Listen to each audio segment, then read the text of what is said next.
Welcome in to a Tuesday edition of the Jordy Culotta Show, driven and powered by Go Chevrolet. Remember, online at GEAUXChevrolet.com. Get in touch with our friends, Lee Carney, Nick Richard, and the entire crew over there. If you're looking for a brand new car out in La Plaza, a used car over here in Baton Rouge at Sherwood Forest and Florida Boulevard. Good Tuesday morning to you. We're going to talk some New Orleans Saints with Ross Jackson coming up here from Locked On Saints podcast. He will be here at 8 a.m. this morning. We'll ask him all of the storylines for the Saints in the offseason, new faces, new coaches, all going into training camp. Hey. We got a full house here this morning. Carpool Queen is here. Katie is here. Lloyd is here after last night's mic'd up. Yes, just stayed the night. Good show. Nice. Yeah, thank you. Slept over? Should have stayed the night. Should have. Stewie is here and Bree is here. Guess who's not here? Tuesday morning. Noah. Live fleas, motherfucker. Oh. Yeah. My buddies. We got those fleas bombs. Shout out to our guy Shelton. SNL Pest Services, y'all. He was the freaking best.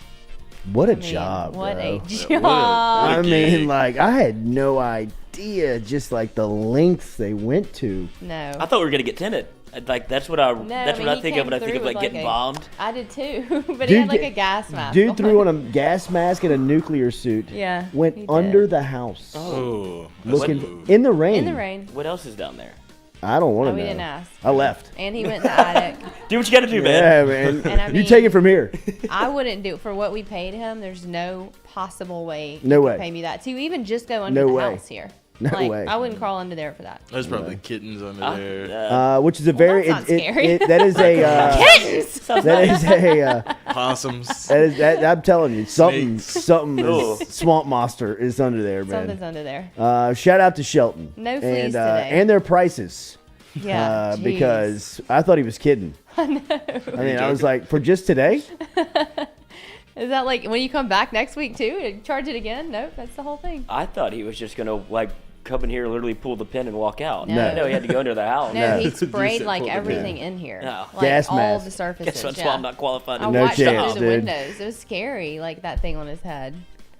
Well, thank you. So hopefully we got no fleas. Hopefully we have no Doesn't feel fleas. like we got fleas. Yeah. Yeah, And I'm still okay. alive. We came in right after, did mic'd Yeah. up. No residual feelings as of yet. I don't think I breathed in too much poison. Nothing I haven't put in my body before, I feel like. They, no doubt, they did sell the after scene like it was like Chernobyl. You know what I Right. mean? They were I was like, scared for y'all. make sure everybody stays away from 3 hours Yeah. afterwards. I was like, I walked in 2 minutes later. Jeez. No, Lloyd texted me like 45 minutes later. He's like, "Is it safe to go in?" And I was like, "No, just you need- might die. You can't breathe that in. I need to go in anyway. Wait 20 more minutes." I brought- Shelton made it seem like Rooster was in danger. Oh, you know across what I the mean? street? Like, Yeah. Get everybody out of here. The whole neighborhood Clear the has to street. go. Bring my Geiger counter in here to start getting some nuclear readings. It is like that. Make sure to hit the like button, share button, comment button. We're going to talk New Orleans Saints with Ross Jackson coming up here at 8 a.m. this morning. This is definitely the calm before the storm. Cool. It is slow times right now in the sports world. Yet, just over the horizon, just over the mountaintop, you see the wonderland of sports waiting on us here in a couple of days as NFL training camps are set to begin. LSU is set to report for training camp next week, so it's about to get fast and furious. We'll talk Saints with Jackson coming up here, and we'll talk more about LSU, who's set to report here in a couple of days. Shout out to Alvin Kamara, who celebrated his birthday yesterday. A happy belated How old is he? birthday. I believe he's 27. Okay. To Kamara, and a happy belated to our friend Carly McCord, who we did not recognize yesterday on her birthday, but wanted to make sure and send a great big shout out to her as she is obviously no longer with us. A very sad story from a couple of years ago, but continue to remember her and celebrate her life. So happy belated birthday to Carly, who celebrated a heavenly birthday yesterday. I believe she would have been 36 years old. 33? 33. Man. So happy birthday to Kamara and Carly on the it was actually their birthday yesterday on Monday. So wanted to make sure and give them some recognition here on the show today because of I can't believe we overlooked that on Monday. And if you're looking for some good reading material going into the season, I want to promote our blog site over at fm.co. fm.co is the website.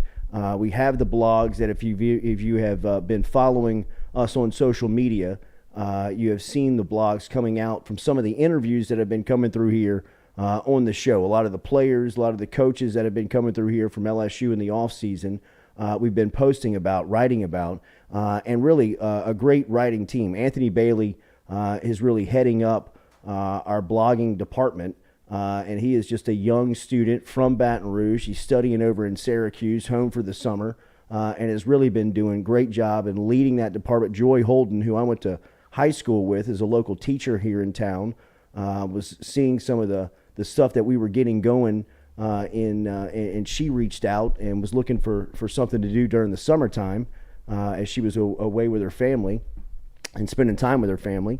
And she's been, from her family. Yeah, right, to get her away from her family. No, I'm just kidding. I'm working. She's been doing a great job, and she also reads. She does book reviews over at Baton Rouge Parents Magazine over at brparents.com and does great work. And then Lon Sullivan, who covers LSU at lsuodyssey.com, has been writing for us here of late, and just wanted to give them a shout out here on the show, and also give an opportunity for you to get over and read some of the posts and the work and the blogs going into the season. If you're looking for some more in-depth information on some of those interviews that have come through there. I know John Emery was just posted. Frank Wilson was just published. Both of the coordinators, Mike Denbrock and Matt House, are on there. Jamar Cain's stop is in here, along with a few players like Sage Ryan is up over there. And we have confirmed that Cortez Hankton, the wide receivers coach, will be in studio with us bright and early tomorrow morning. Looks like Coach Hank's going to get through here about 7 a.m. So as soon as we lead off the show, we got to be on time tomorrow, boys. Pressure's on. Yeah, everybody looking around. Right. Don't look at me. We are all looking Don't look at me. Might stay the Don't night. look at me. Yeah, everybody's looking at their phone, looking down. You better be on time Is tomorrow. the stream working? The cameras are set up correctly. So we will. If you're looking for the blog, though, it's at fm.co, and Bree, will you link it in our YouTube, please? will you link the blog in the YouTube chat, and then it's all over social media. It is, y'all. If you're looking for it. So great big shout out to them, and they're doing great work, man. Yeah, they are. They're doing great work over there, and the site's coming along. I appreciate everybody's patience with us. We got a lot of stuff going on over here, and the website is up and functioning, and it will become more user friendly in the sense of more informative, more links, more ways to get to individual shows, stores for merchandise. All of that is coming for the website. So a lot of exciting stuff happening over here. As we said, it's a very slow time, but Saints report to training camp today. LSU reports to training camp next week. And, I kind of always come back from SEC Media Days under the premise, like in the mindset that you're in it. I mean, like it's football season. For a lot of people that are gearing up for football season, that are, fans of football, that, follow the sport from a fan's point of view, you still have the month of August to vacation, school's getting back, you're kind of getting ready. In the media, if you're covering it, I always thought when you got back from SEC Media Days with training camp and camp right around the corner, you're in it. Like you're at the facility every day, you're at a press conference every day, you're gathering sound, you're getting images from the practice field, you're learning practice stories, you're keeping up with the health of the roster, you're reporting on what's coming. So I mean, from at least this show's standpoint, football season really is here, and we'll be starting to talk about what's going on the field, beginning as early as tomorrow. We'll have a representative down at Saints camp, but I'm really fired up about that. We'll have some representation down at Saints training camp throughout camp and reporting back preseason games. I think the Saints' only preseason home game is 1 month from today. They have one preseason game, which I think will give you an opportunity from our friends over at Caesar Sportsbook to actually we're betting on it. to get a couple of tickets. Oh, for sure. Absolutely. How did they decide where you how many home games you have in the preseason? Is it Ooh, I have no idea. that's weird. It's bizarre to just have one, right? It feels like you would have 2 and 2. Well, they trimmed down the preseason schedule. 3 games. Wait, there's more than one? Mm-hmm. Home They used to It used play to be 4.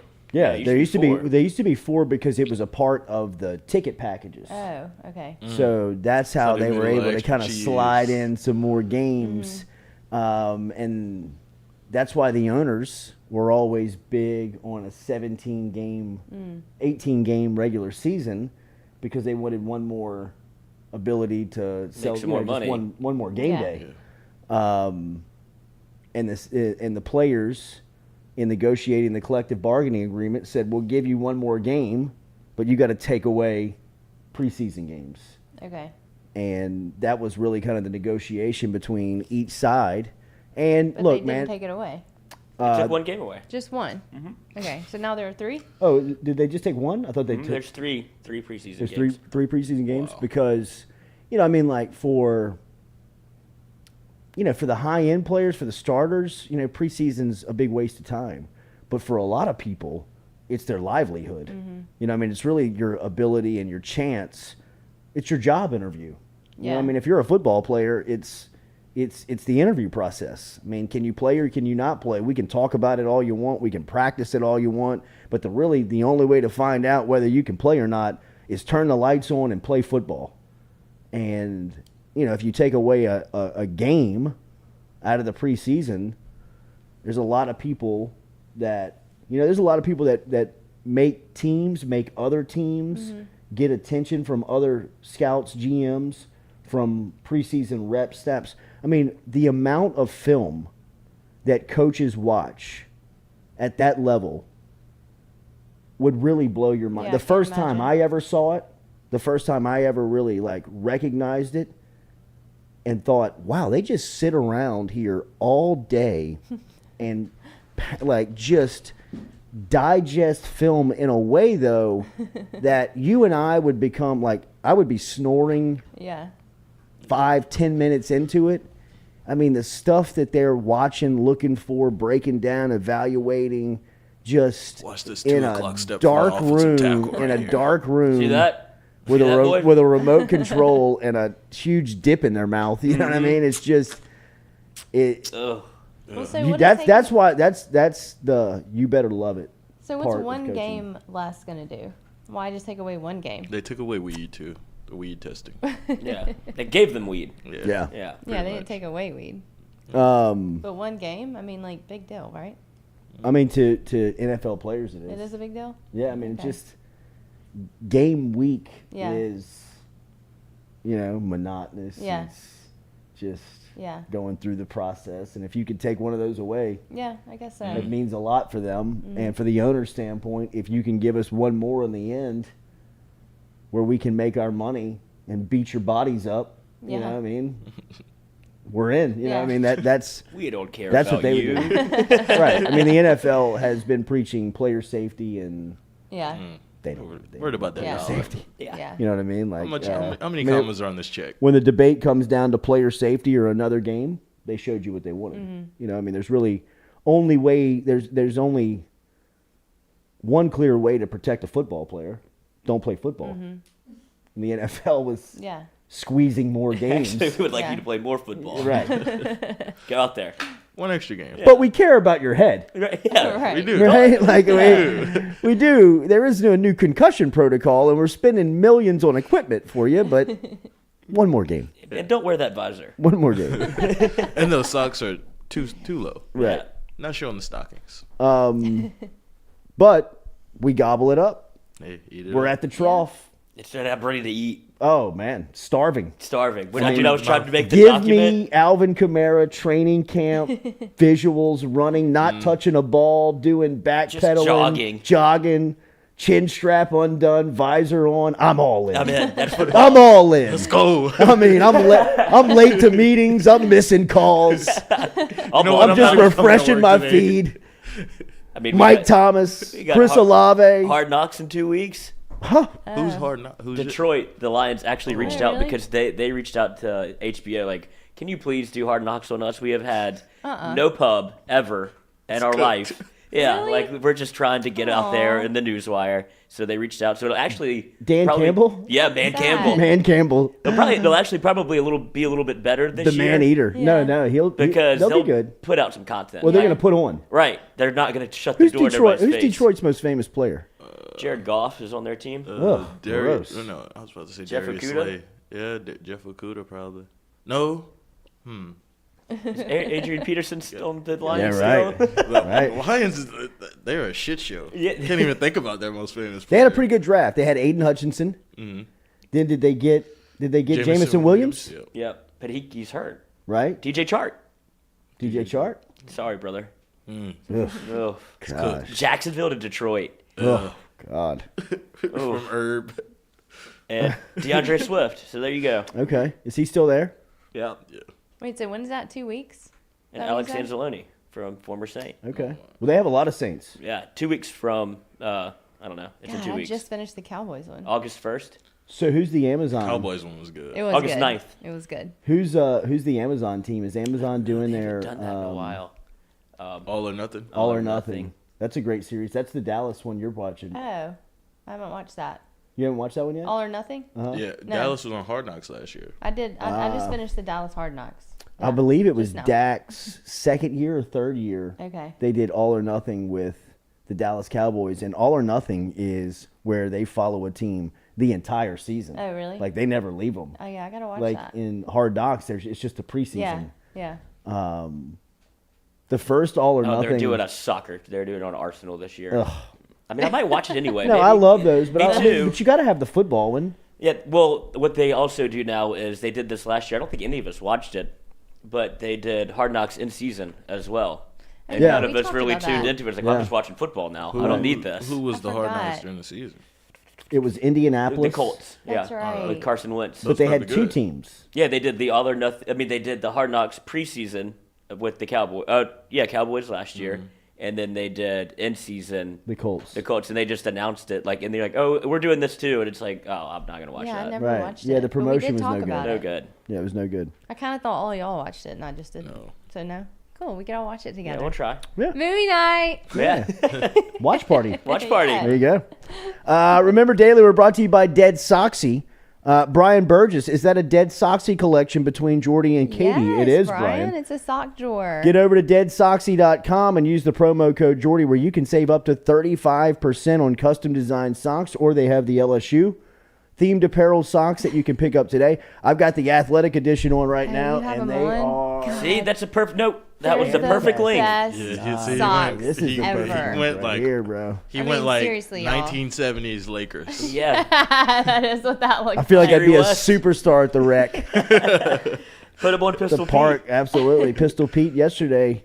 These would have been great themed Pistol Pete socks. You can pick them up right now at Dead Soxy, deadsoxy.com. Use the promo code Jordy. Save yourself up to 35% of what's going on over there at Dead Soxy. We can't tell y'all how awesome those athletic socks are. Yeah, they're great. Like, they're the best socks I've ever put on my feet. And if you want ones that have been previously worn by Katie, we can also do that for you as well. Ooh. Those cost So a little gross. Wow. more. Only worn once, not washed. Oh my god, they are still in my Smell 'em. back from the day I Oh. wore them in here. Like Yeah, when I I'm wore telling them you, put around. I those haven't on. taken them out yet. Only socks. Only socks. That's so gross. Somebody will buy 'em. Katie only socks if you want used edition Gross. of your We'll Dead pick one later in the Soxy. chat. You'll have to pry those things out of Deadsoxy.com. my cold dead hands. I'm obsessed with them. Jordy, 35% off over there. All right, you mentioned Pistol Pete yesterday. The unveiling of the statue. Pistol Pete was recognized by the university yesterday as the statue was made public in front of his family, his sons, and his widow was there. It was a collection of LSU talent. I saw John Brady was there, Dale Brown, a couple of coaches from years past was there to see the unveiling of the Maravich statue. Anybody see it? Anybody see the pictures? I know, but I watched Jock's segment on it, or his live on WAFB last night, and it was so cool. He was interviewing some women that were there, like from the Cow Palace, like Oh, the very wow. beginning, and it was so they were like in wheelchairs, Playing on and this dirt. is like their 60th season. It was so cool. Playing on dirt. You know you still have his locker in Really? the Cow Palace. You can still find it. You would know that. You Yeah, were I always was gonna slinking say. around when you were a child, No like doubt. just running away. Where Where is are you? Where is the Cow Palace? It is, so if you are driving through campus, if you're on Highland Road and you're driving straight down campus, it would be on your left, just as like you were approaching, would that be the south gates Okay. of campus? What Once happens you in once there you now? pass like It's like agriculture, like you like okay. rodeo. Oh, that's why they what's call in it there? Cow Palace. Okay. 4-H. Okay. Yeah, like 4-H stuff. And a lot his of small locker's town. still in there? Just in there? You can find. I mean, you can find it. It is like the ring. It's a really cool arena. If you've never ever been been in in there, there. like you've I've never been in not. there. Never been in there. It's real We cool. should Like go. I don't think you're We supposed took- to go in there. Field man. trip? no, They no, used to you do, can go like- in there they because do, they still like- have events there. I was gonna say they do Oh, like okay. freshman welcome and week it's stuff in it's there. very like easy to access. You know what I mean? Like it's easy to Like- get in. like, But I You mean, break like, it if you want. once is you what get it, Jordy's once you telling get in there, it's not like you You're can in. do anything. Yeah. You know what I mean? Like you just like walk around and an old building. look at it. Roll around. Yeah, I mean, but there is the cool part about it that they have is like they still have like showcases in the ring, like what would be, I guess, like the I don't know what do you call like the ring, concourse area? The concourse, exactly. There you go, Stu. Nice pull there, Stewie. Like in the concourse area, there's still like Facilities showcases, and they still have like old, cool, historic stuff, right? But like when you walk out into the arena, like I mean, it's dirt. It's you know what I mean, like you feel like you're in a barn. You know what I mean? Like I mean, they're just About like to ride my bull. yeah, right. There's like the gates that swing open for the livestock and everything. I mean, like it's straight country in there, but on the like the ring around the ring around the what used to be the court, right? Like there's like these doors that you open up and like I forget which one, but if you open it up and you go in there, it's like a bathroom / locker room. And they still have. I mean, it is like 1970s lockers. It's bro. not like I mean, memorialized, like there's a it's plaque not. on it or anything. It's No. just Pistol Really? Pete. It's not. Locker. But like people should. that knew his was like the last locker on the corner. You're about to and get they this have thing stolen. they have a. You can't do nothing in there, It's still a bro. locker. I mean, I got a picture of little Jay, like standing on it. You know, like he probably was Aw. like 3 or 4 years old, Yeah. and we were just cruising around campus, dude. God, You know yeah. what I Being a mean? casual B&E. Saturday morning. Jordy doing what he did when he Check was that 12. door, Jay. Check that door. Walk in there, hurry up. Give it a pull. Um, Oh, you're a kid. They won't Making care. his 3-year-old right, son right. push the door what do you open. want me to do? The kid wanted to come in here. Sorry, I I couldn't don't find know. it either. But it's still there. And I know that they were talking about it one time, like revitalizing the place or even talking about, I don't know, I mean, with some of the new facilities coming to campus or some of the discussions, I don't know what the future plans of it. But I always thought that they should do that. Yeah, like they they should should. memorialize, almost like recreate his locker Yeah. and like put it in a glass case. Yeah. Yeah, put like a jersey Right? up. Absolutely. Yeah. Or put like his warm-ups and his They put a shoes jersey and his up. socks, his floppy socks. I mean, all of that stuff that, I mean, like the statue had the socks. Mm-hmm. You know, What's I mean, the this, deal with the socks? Y'all know I don't know all this background Man, that's the he socks they wore wore back he in the day, wore right? socks, like his socks didn't do this. His The socks elastic was Soxy. out. His socks didn't stick. His socks would always like fall and like be like all crunched up by Yeah. his His by his ankles, That was his look. That was his on. thing. Really? which is so uncomfortable. Yeah. It just goes to show But how if he they're was. loose, Like, I mean- I don't need these. Like, Yeah. I'm so good at basketball, none of this matters. How did he die? He died of he had a heart defect. Like he was And born with it? He was born with it. Ultimately, he had like half of a heart. Really? Like his heart was not big enough to keep up with Like the Grinch. like the yeah. I mean, like, Did they it know was- this? Like Nobody throughout knew his it. life? No Nobody way. knew it. They know he never knew. He died on a basketball Mm-hmm. floor in Santa Monica or Santa Barbara, California, playing a pickup basketball game. No way. Running down the floor, and he just collapsed. And about a month later, about almost to the day, a month later, Don Redden, former LSU basketball star, died of the same exact No. thing, and they had no idea. What? Redden was 23 years old though, and Pete was, I want to say Pete was like, he was like 45 years old. I don't And want to. neither of them knew? And nobody knew that they never had heart issues before. Like, and that's then crazy. LSU played Loyola Marymount in one of the best college basketball regular season games you'll ever see. Like, it was When? Shaq, Chris Jackson. Oh. They had a guy by the name of Bo Lamar on Loyola Marymount who was a hell of a player. And then they had a guy by the name of Hank Gathers who was probably with, like, Chris Jackson at the time. Like Gary Payton at the time were like probably Gary like Payton. the best players in the country. You know Gary my Payton. favorite. Yeah, right. You know Gary Payton. Loud. Loud. Loud. The glove. Yeah, right. The He glove. wrapped up. But Hank Gathers was on Loyola Marymount's team. To kind of bring it full circle, the coach on Showtime, the Lakers, Winning time. Winning Time. Who's the coach that was the assistant they put into the head role? The quirky guy. Oh, The college professor. I know he coached at Loyola. Paul Westhead. Paul Westhead. Yeah. Paul Westhead ended up becoming the coach at Loyola Marymount. He was the coach Really? opposite Dale Brown in this Loyola Marymount game. Hank Gathers played Shaq, and it was like, it's still one of the highest scoring college basketball games that LSU's ever played. It was like 130 to 120. I mean, it was No a way. huge score. Shaq had like 15 blocks, 30 points. I mean, Chris Jackson had 30. I mean, it was just, if you were there that night, it was A show. a show. It was an absolute show. And LSU won the 148, game. 148, 141. Really? 148, 141 in a 1980s college basketball Wow. game. That is like incredible. That is. But they had superstars on the floor. Yeah. And a week later, or maybe, don't check me on the timeline, but a short time later, Hank Gathers collapsed on the floor in the middle of a game and dies on the floor. Like, you No could see way. it, you could find it right now. You could pull it up, and he scores a basket. They like throw him an alley-oop. They like Can throw you him play an that, Stu? alley-oop. You don't want to watch a You man can't. No, die. you don't want to watch it. Oh, you okay. want to watch Not it. bad. You can watch it right there. No, just But privately. Okay. he catches it and like lays it in, and like turns around to run down the court, and he looked like I did when I got up the other day, and my legs Yeah. were pegged. You know what I mean? Like, his legs kind of started to Waiver. give out on. He kind of, and this dude he looked like a NFL strong safety. Yeah. I mean, he was chiseled. He looked like a piece of granite cut up.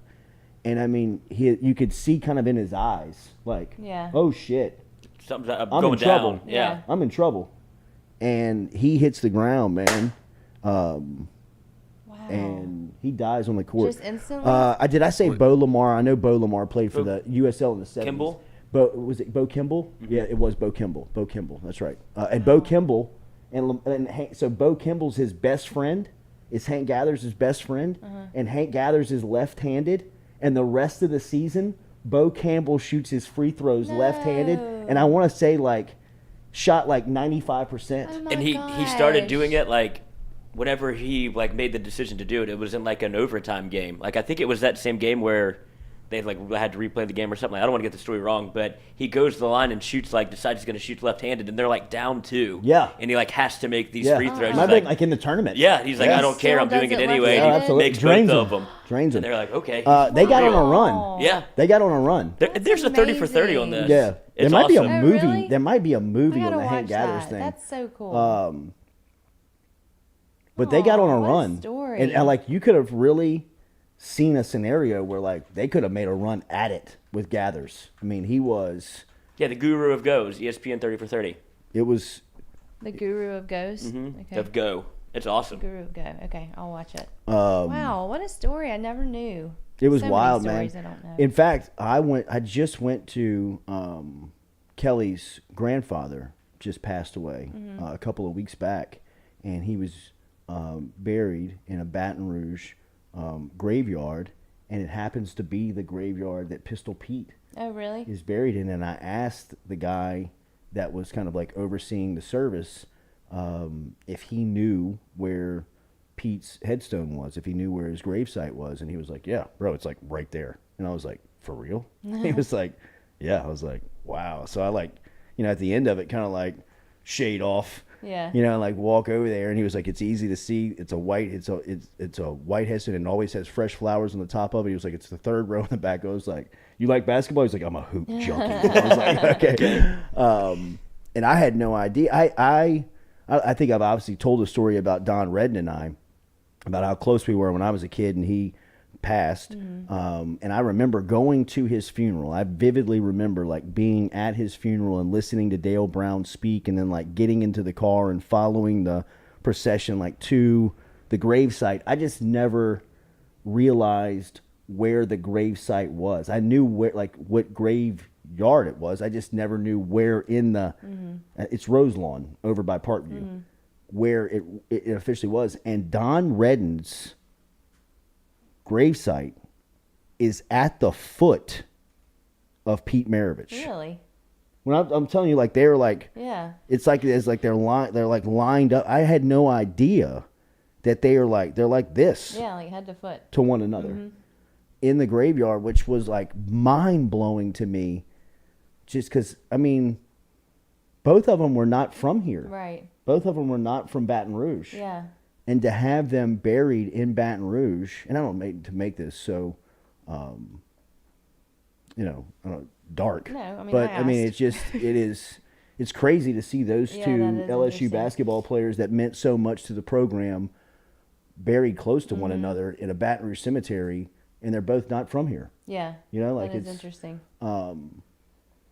But it was great to see Pistol Pete finally have his statue unveiled yesterday, because it was long time overdue. Obviously, the building being named after him is a great ode to him and great show of respect to Pete. But if LSU is going to get into the statue game, there's a couple of statues that you got to check off the list immediately, and Pistol Pete's one of them. Yeah. Like that, if they were getting into the statue game 15 years ago, this should have been the first one. And I'm not here to criticize after you did good things. It felt like it's about time. You know, I mean, it's very much past due. A lot like kind of the Burrow thing. A lot like that. Here we go. I mean, but seriously. Yeah. I mean, I feel like nobody talks about it. And it's really our fault. We had Scott Woodward sitting here and we talked about statues. And I even think I put on the You did. I know, we on the forgot about list Burrow. to ask him about the Burrow statue. And it's not as if I was nervous to ask him about that, because I think he would have hit me direct. But nobody's like talking about just like, what are you going to do to honor Burrow? Like, you got to honor him. There has to be a statue at the stadium. Yes. Has to be. Well, Has just to be. I number mean, nine. if nothing else, like number 9 in the rafters. Yeah. You know what I mean? Like, if you're going to put Stovall, Cannon, and Casanova Yeah. up there, like, hey, Let's update this thing. I got news Yeah. for you. You're missing one. Yeah. You know what I mean? Like, I mean, they must have some crazy hoops to jump through to do it. Otherwise, it would have been done. but I always thought that like it was like you had to graduate. He graduated. Yeah, that Yeah. was You know, like like the rule. that was like what was the holdup on Pistol, Yeah. and that was the holdup on Mahmoud Abdul Rauf for a long time. And finally, I think somebody went in there and was like, "All right, enough with the graduating Yeah. stuff." Yeah. You know what I mean? That's like, not why we Right. remember him. look at the record books. Right. Honor the guy. Yeah. You know, I mean, I mean, you Shaq just didn't graduate, right? yeah, he did. Oh, he did. But Yeah, he he- came back and did it. Yeah, he didn't came back and did it in 2000, but they didn't Oh, they didn't put anything up until. until like That's the dumbest. 2001. Really? The caveat ever. Like, A guy had probably at that point, this is 2000. At that point, I'm just guessing here, but I'd guess he had probably donated 25 million. I mean, absolutely. you know what I mean? Yeah. Like in just time, finances. Don't you know he was wondering, resources. like, what the hell? And Where it was a is big it? deal to him. It was a For big this- deal to him. That was the day he stood over the podium and did the Love Shack University. Hell yes. I mean, he was in his prime. Of that day. entertainer. No, Yeah. but prime of basketball. Yeah. I mean, he was the MVP of the league that year Yeah. in 2000. That was the year they changed the rule, that they put zone defenses in, and they Shaq-proofed the goals.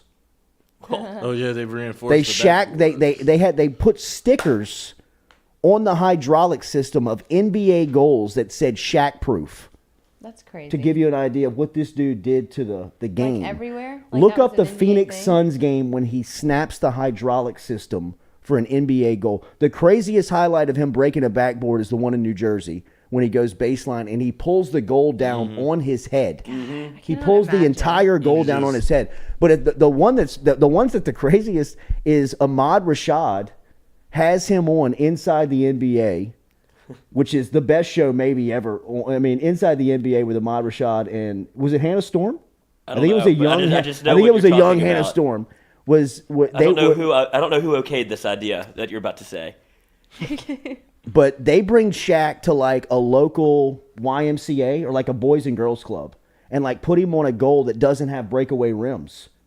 Like it's just bolted into a glass backboard. Yeah. Right? This one. That one. Play that one, Stewie. This is why'd Shaq. they do that? This What is was- Shaq at like 21 years old because they're like making a made for TV Yeah, thing. Like okay. let's bring Shaq to the local Boys and Girls Club Yeah. and let him go play basketball. And Shaq Everybody's is terrified. Shaq's 21 years old, Kids man. can't even play you know what I mean? basketball Like anymore he's a here. kid. Yeah. I mean, like he's a young kid. He goes baseline on Ahmad Rashad and nearly breaks Not his even back. Like baseline. if Shaq did this today, he'd break his back. Look at him. Oh This is like a week before the draft. my god. Like people are like, oh Look my at the god. camera guy in the back. Oh, I gotta get my this. god. Rewind it, Stewie. Like watch the Look how just skinny the he force. is. Yeah, like I mean, just a primo athlete. Yes. That was so dangerous. Yeah, play it again. I mean, like Stewie. Ahmad Rashad's even kind of like, yeah, I can guard you. You know, like he's trying to guard. You're like, oh my god. My god. He falls straight down on his He's back, laughing. dude. Yeah, I mean, that's like, thank God. 260 pounds falling to the.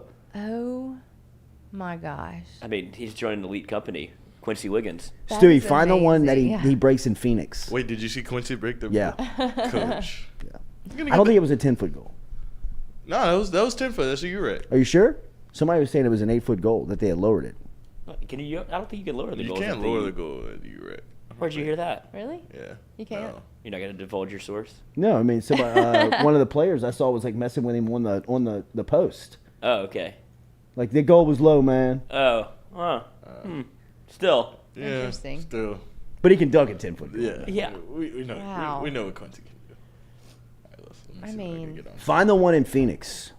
Remember, Daily, we're brought to you by our friends over at Barker Brothers Plumbing and Works. Get in touch with Jude Barker and the crew over at Barker Brothers Plumbing and Works today. If you have any plumbing problems around the house or if you have anything around the office that you need done, they are number one and number two business over there. They employ 30-year veterans or the young and future up-and-comings in the industry. They've got experienced carpenters and plumbers on staff to help you with your industrial or residential remodel. Remember, there's no website, no social media. Get in touch with them just by dialing 225-776-2431, 225-776-2431.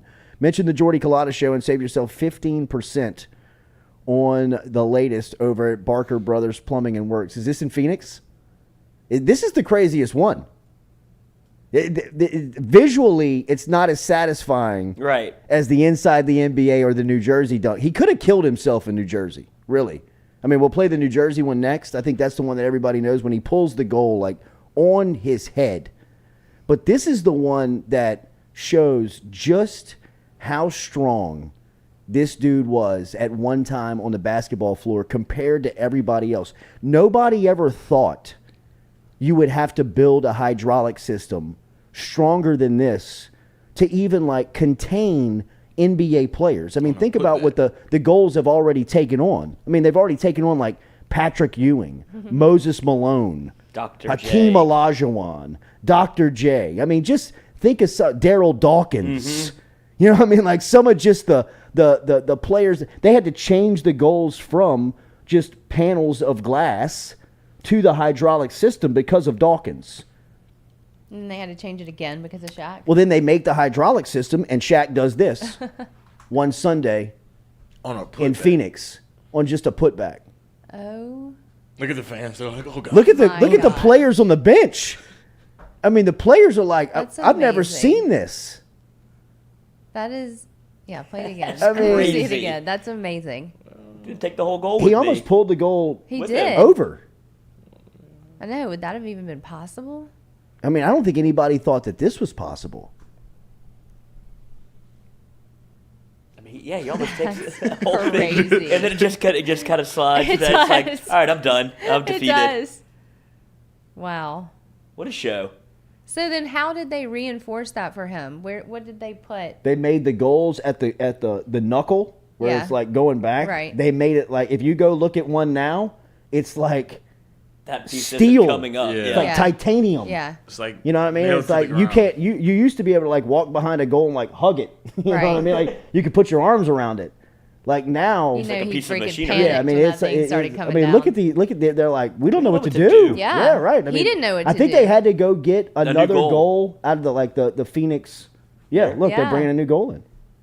That is amazing. Wow. Show the one in New I Jersey. wonder how long that. I mean, talk about a delay of the game. It was Can Willow you Bay. Wait, hold up. They got the dudes No way, they are not doing that. Like during the game. during the game. Gotta stop the game. Call the welders. Call Joe. That is amazing. Look how fit he He is. is I so know. fit. Look Just at his young. neck. I know like, everything. I saw a clip of him going in on Robinson from the Spurs. oh God. Oh, Oh God. Well, he had like anger at Robinson because Robinson, Shaq was from San Antonio, and he saw David Robinson at an event and asked him for a picture, and Robinson shunned him, The Admiral. and so like he put him on the list. you're on the list. I mean, like you put him on the list, and Dave. that's like one of the first times he plays him. You talk about when he spin moves him and When like he elbows him spins into the and paint. just- Yeah, I mean, just Jesus, man. Yeah, Like leave me I'm out. alone, Shaq. I'm out. You know what? I'm done. That's amazing. Seville Jr. with a great pull. It was not Hannah Storm. It was Willow Bay. Oh. I Was her just name on looking the it up, inside too. of the NBA? What a great show. All right, yeah, Stewie, see if you can't find the New Jersey one. This is the one where he goes baseline and breaks the yeah, rim. and just comes down. We're going to talk to Ross Jackson coming up here in a couple of minutes about the Saints training camp. Saints report today. They're on the field tomorrow. What are some of the things that Ross Jackson are looking for? If you've got a question specifically about the Saints, jump inside the chat. If you're inside the chat and have not already hit that like button, share button, comment button, do us a favor. If you don't mind, hit that. If you have not subscribed to the channel, hit the subscription button. If you want to know when we go live, hit that bell and you'll be notified whenever we make and create content. Don't forget tomorrow, Shay Dixon will be through here. We'll have our hour of recruiting coverage with Shay. If you have any questions about what's going on, Tavion Galloway, the big 4-star tight end from Ohio yesterday that committed from the class of 2024. Look at this. Look at this. Oh my Killed himself god! multiple The times. entire No thing doubt just about comes it. apart. Look at Derek Coleman. But The you see Nets were goal. loaded at this time, bro. They were. I mean, they really didn't. They have Petrovic, the I mean, was European this that like killed the himself. same year? That they got in the he got in a car accident when he went home. Oh really? Look at young I know. Shaq. Was this like how He might have far been a apart rookie. were these incidents? He might have been a rookie right here. He How looks the far apart same were in these each incidents? one. Stewie, rewind it. Robert Pack. We might be getting a phone call here shortly. Yeah, we're gonna need to make Oh. sure that we are. Oh, from, Might be the last show on the YouTube channel. No, It's worth it, Shaq. Well, I mean, Thank we you. Just give him credit, right? Who does this come from? It- Santiago. Brought to you by the 73? NBA. Santiago 73. Oh my gosh! I mean, the shot clock hit him in the head. People did. that, like the people that worked for they had to work the games were like, all right, They're Shaq. like, Rewind "Not that, again." Stewie. Was that Dwayne Shinsis as the center for the Nets? That guy. The big white Get center. down- get down the Is that court. him from Florida? Is that Dwayne Shinsis? Shaq been busting his ass People at have the to late be like, 80s. this guy again. Yeah, that's what I'm saying. The people like that worked in Yeah. the arena had to be like, all right, Shaq's coming to town. I Might- know. Might Oh, be no. a long one. Exactly. doubt. Call the welder. Yeah. You'll Reinforce notice. the goal. That was the Amazing. first one that he snapped in the NBA. I didn't know there were that I think he many. only broke one in college. I think that's it. They said and he Oh, said really? like during the Ahmad Rashad interview, he's like, I'm gonna get one, like in the NBA. He's like, this is my goal or whatever, and it's like, well, I showed you I can do it. Yeah. All right, we're going great. to talk New Orleans Saints coming up here in a couple of minutes. If you got any questions, jump inside of the chat. Make sure and subscribe to the page. ESPN has released its matchup predictor for the LSU schedule this year. According to ESPN's Football Power Index, if ESPN's number pan out, LSU can expect to find itself winning 9 of its 12 regular season games, putting the Tigers right back into the conversation for SEC Western Division contenders and right back into the college football playoff picture, according to ESPN. They've got LSU favored to win over Florida State by 71%. The games that they have LSU falling in is Texas A&M, obviously Alabama at home, and then it's close against Arkansas. I'm only seeing 2 losses here. Is that right? Mm-hmm. Oh, but on the predictor? Yeah. Yeah. But I thought some of them were a little bit closer than you would think. With like 46% or whatever on who was it that kind of surprised me? Auburn? Yeah. 42.6. 42%. I mean, I don't understand what the FPI is. I don't believe in anything that Me either. ESPN does like this. Me either. I think it's the dumbest thing that they've like their QBR rating that they invented. Like that doesn't make any sense. And then their FPI predictor doesn't make any sense. Like they have 99.9 win percentage on some of these games. Like they'll do it, they'll update it in game, and it's like you'll see it, and then like whenever it's like obviously a massive comeback, it's like no shit, they're about to win. You're up 70. Like I don't know why you have to tell me this, but to see like an FPI come out and 42%, like I thought that was the only one on the list that kind of made scratch my head a little bit. Yeah, that was very surprising. A lot of the story around Auburn at SEC Media Days is what you want to catch them early, and LSU catches them fairly early. Now they do catch them at Jordan Hare in Auburn, which is not Jordan Hare. That's how they say it. Yeah, it's Jordan. Mm-hmm. Jordan, not Jordan. Suge Jordan. Is that who he's named after? Yeah. But they have said that you want to catch Auburn early on because there's a little storyline brewing around Auburn that they may get it right. There always is. Yeah, but I mean Auburn. The Auburn predicament is so weird, right? I mean, it's like the Auburn boosters don't want Harsin to succeed, and there's now a section of the fan base that is behind Harsin, but there's also a fan base that's kind of sticking with the money and want him out. So it's kind of a situation. Couldn't be LSU. Like LSU. No, it's good to be. That's what I'm saying. I mean, it's good to. And for the first time in a long time, if you are LSU, you can sit on your front porch and look around and say, "Good Lord, Texas A&M can't keep their mouth shut." Right? I mean, like you look at what's going on with what we were just talking about Auburn with Auburn and Brian Harsin. And you're like, the offseason that they what our had house used to look like. Right. I mean, you're like, wow, all of this stuff seems very familiar, yet it's not happening over here anymore.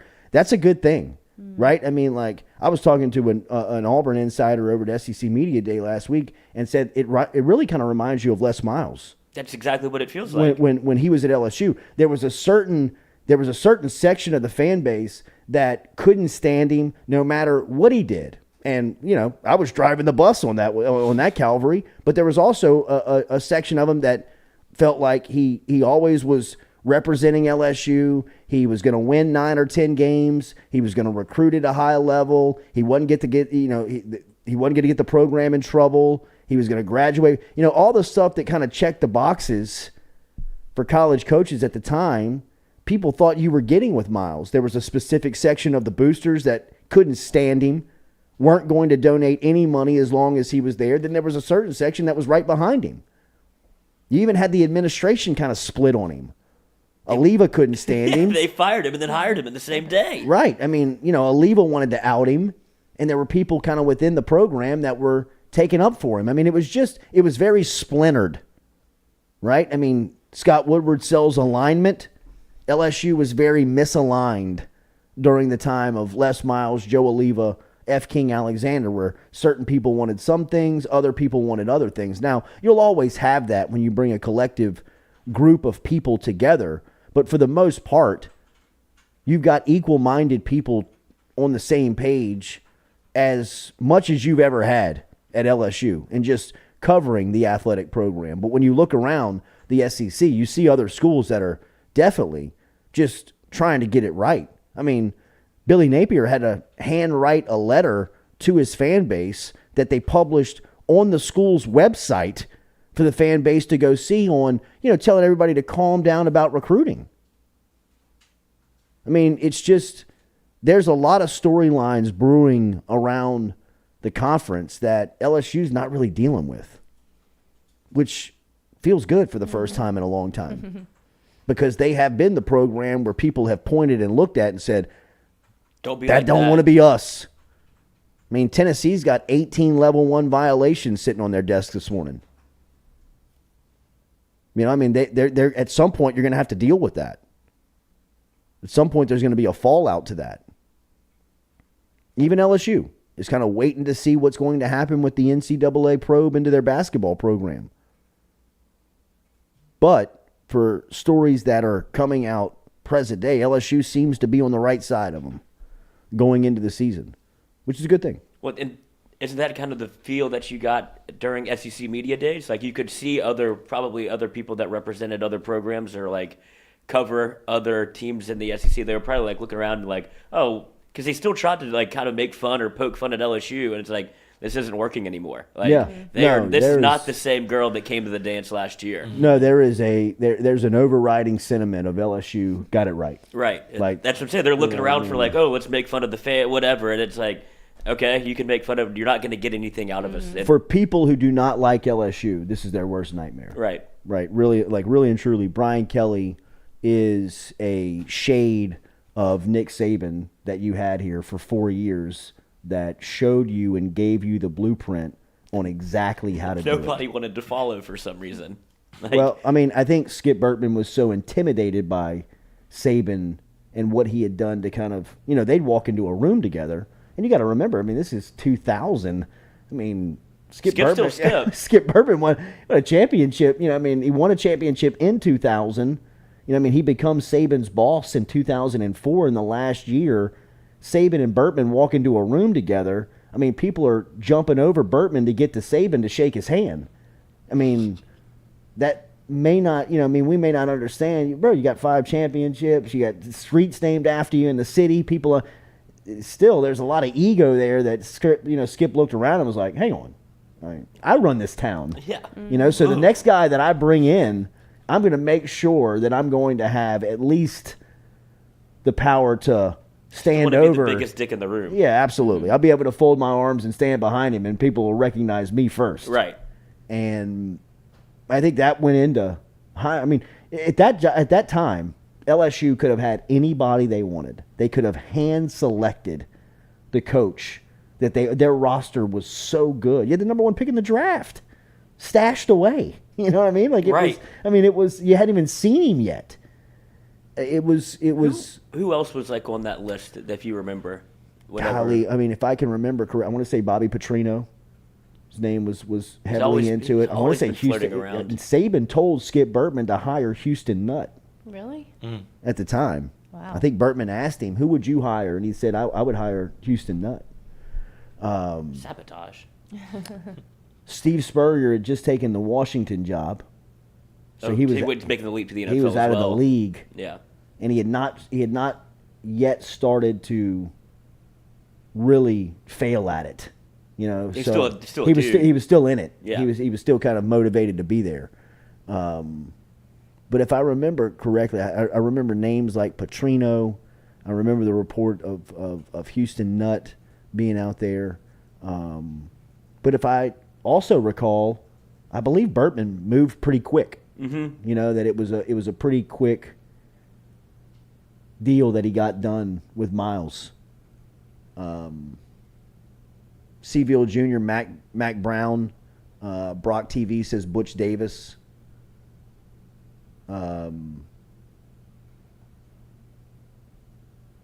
So, I mean, that's kind of bringing you back to that time. Less. Yeah. Les Miles. Jeez. Unreal. Let's call Ross. Ross will be calling in. He's in. Is he there? Mm-hmm. All right, we'll be right back here. We will reset. We'll get you set up for New Orleans Saints training camp as the Saints report today. What will you see from Jameis Winston? We will ask Ross Jackson coming up here.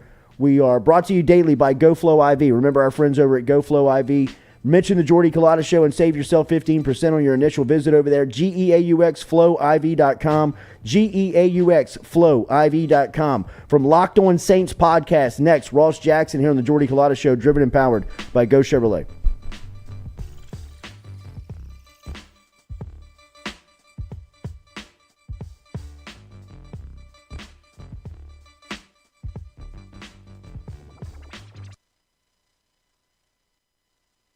Do you suffer from chronic dehydration? Are you looking to improve your athletic performance and you need to get over and see our friends over at GoFlow IV? They're located on Jefferson Highway. Easy to find them online at GEAUXFlowIV.com. Make sure and use the promo code Jordy Culotta Show. If you do, they'll take 15% off of your initial visit. Check them out online, GEAUXFlowIV.com. I was excited to come to a top level program. I've been at a lot of great places, been very fortunate in my career, but to really say that you have an opportunity every year, once we get it rolling, to win a national championship, there's not very many places that you can say that. So for him to offer me the opportunity to come with him to LSU was nothing but humility and gratitude. Some Sunday players in that room. But again, it's got to be the total package, the total process of buy-in, of understanding what we're trying to get done, of figuring out how we want it to get done, but also allowing those guys to be able to play with instincts. For example, I think Jay Ward is long and athletic. He's very versatile. He's played corner, played nickel, played safety. Very excited about Joe Fouché, one of the transfer guys that we came in because he has a dimension of physicality. Major Burns. Fortunate enough that he was able to come back home. Again, he's long, he's athletic, so he gives you flexibility between both field and boundary safeties. And then you've got some guys that you can throw in like Brooks, Sage, Derek Davis. Todd Harris is a guy that's been around for a while. So I think that we have enough in that room to be successful. But again, you still want to continue to grow and be able to push it. Yeah, well, I think it starts here, and we have a good bit of people on this particular staff who are from Louisiana, who know and believe in our hearts that this place produces the best football players in the country, and I think the numbers speak for themselves. Per capita, produce the most NFL players, you know what I mean? So even from an analytical standpoint, it makes sense to take the kids from here because the chances of them playing in the league are higher than if they come from anywhere else. I think our brand is super powerful, so we will have to recruit at a national level, or there's really no reason that we shouldn't, you know what I mean? Because if we can get a top player from another state who can help us win a championship, then of course, right? But I think it starts right here in Louisiana and then right here in Baton Rouge. There's some really good players who are still available that are right here in Baton Rouge.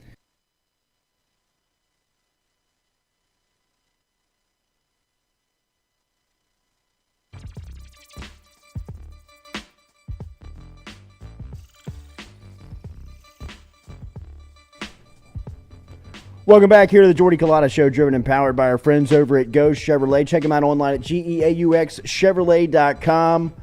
Big day for our guy, Ross Jackson, as it is reporting day for the New Orleans Saints. Keep up with what's happening down in training camp with Ross Jackson and Locked On Saints podcast. You can find it everywhere. Search him on social media. Find him wherever you're getting your podcast. I was listening this morning. He had a great sit-down with Luke Johnson as they were going over all the players, all the stories going in to today's reporting and tomorrow's on the field. And it brings us to our guy, Ross Jackson, who's getting ready for camp coming up today. What's up, buddy? How are you, man? Hey, bud. Glad to be here. Appreciate you, as always, for having me on, man. Wow, that audio Well, is I was going to crisp. say, It is sounds really great. nice. Damn, that sounds so good. Smooth sounds of Ross Jackson. I mean, it sounds like a temptation over here this morning, bro. We're podcasting out here, baby. Loosening up my hat, dude. Taking my shirt, untucking my shirt, taking my shoes Sound like off. that. Pour some brandy. Yes. Light this thing up. Everybody, come in, sit down, take it easy. That's Good right. morning. Good Right. morning. Too Man, now. a little cup of Ross, this is a good day, bro. Football season is here. I always say when you come back from SEC Media Days, it's here. NFL hits you first. I guess here it is. Yeah, this is one of those situations where we've been waiting a little bit longer than it feels, right? Because the last two off seasons we haven't really had OTAs, mini camps, things like that. We haven't had the buildup that we had going into this season and going into this off season and this year's training camp. So here we are now. Training camp is here. We've been through OTAs. We've gotten through the mandatory minis. We've gotten through the rookie mini camps. All of that, and we're finally here. And of course, this is a New Orleans Saints team that now has more questions than maybe we're accustomed to, down on airline. And so we'll have an opportunity here to finally get to the bottom of some of those big questions, like, how quickly could Trevor Penning step up? And is he going to be your starter at left tackle? How is Chris Olave fitting fitting into the offense. What do those new look safeties look like with Tyrann Mathieu, Go Tigers, and Marcus May pairing up together during that time? I mean, there's just a lot here to look forward to. First thing I want to see is the status of Mike Thomas. I see earlier this week he's on the PUP list. I freaked out. Should I freak out? Am I overreacting? No.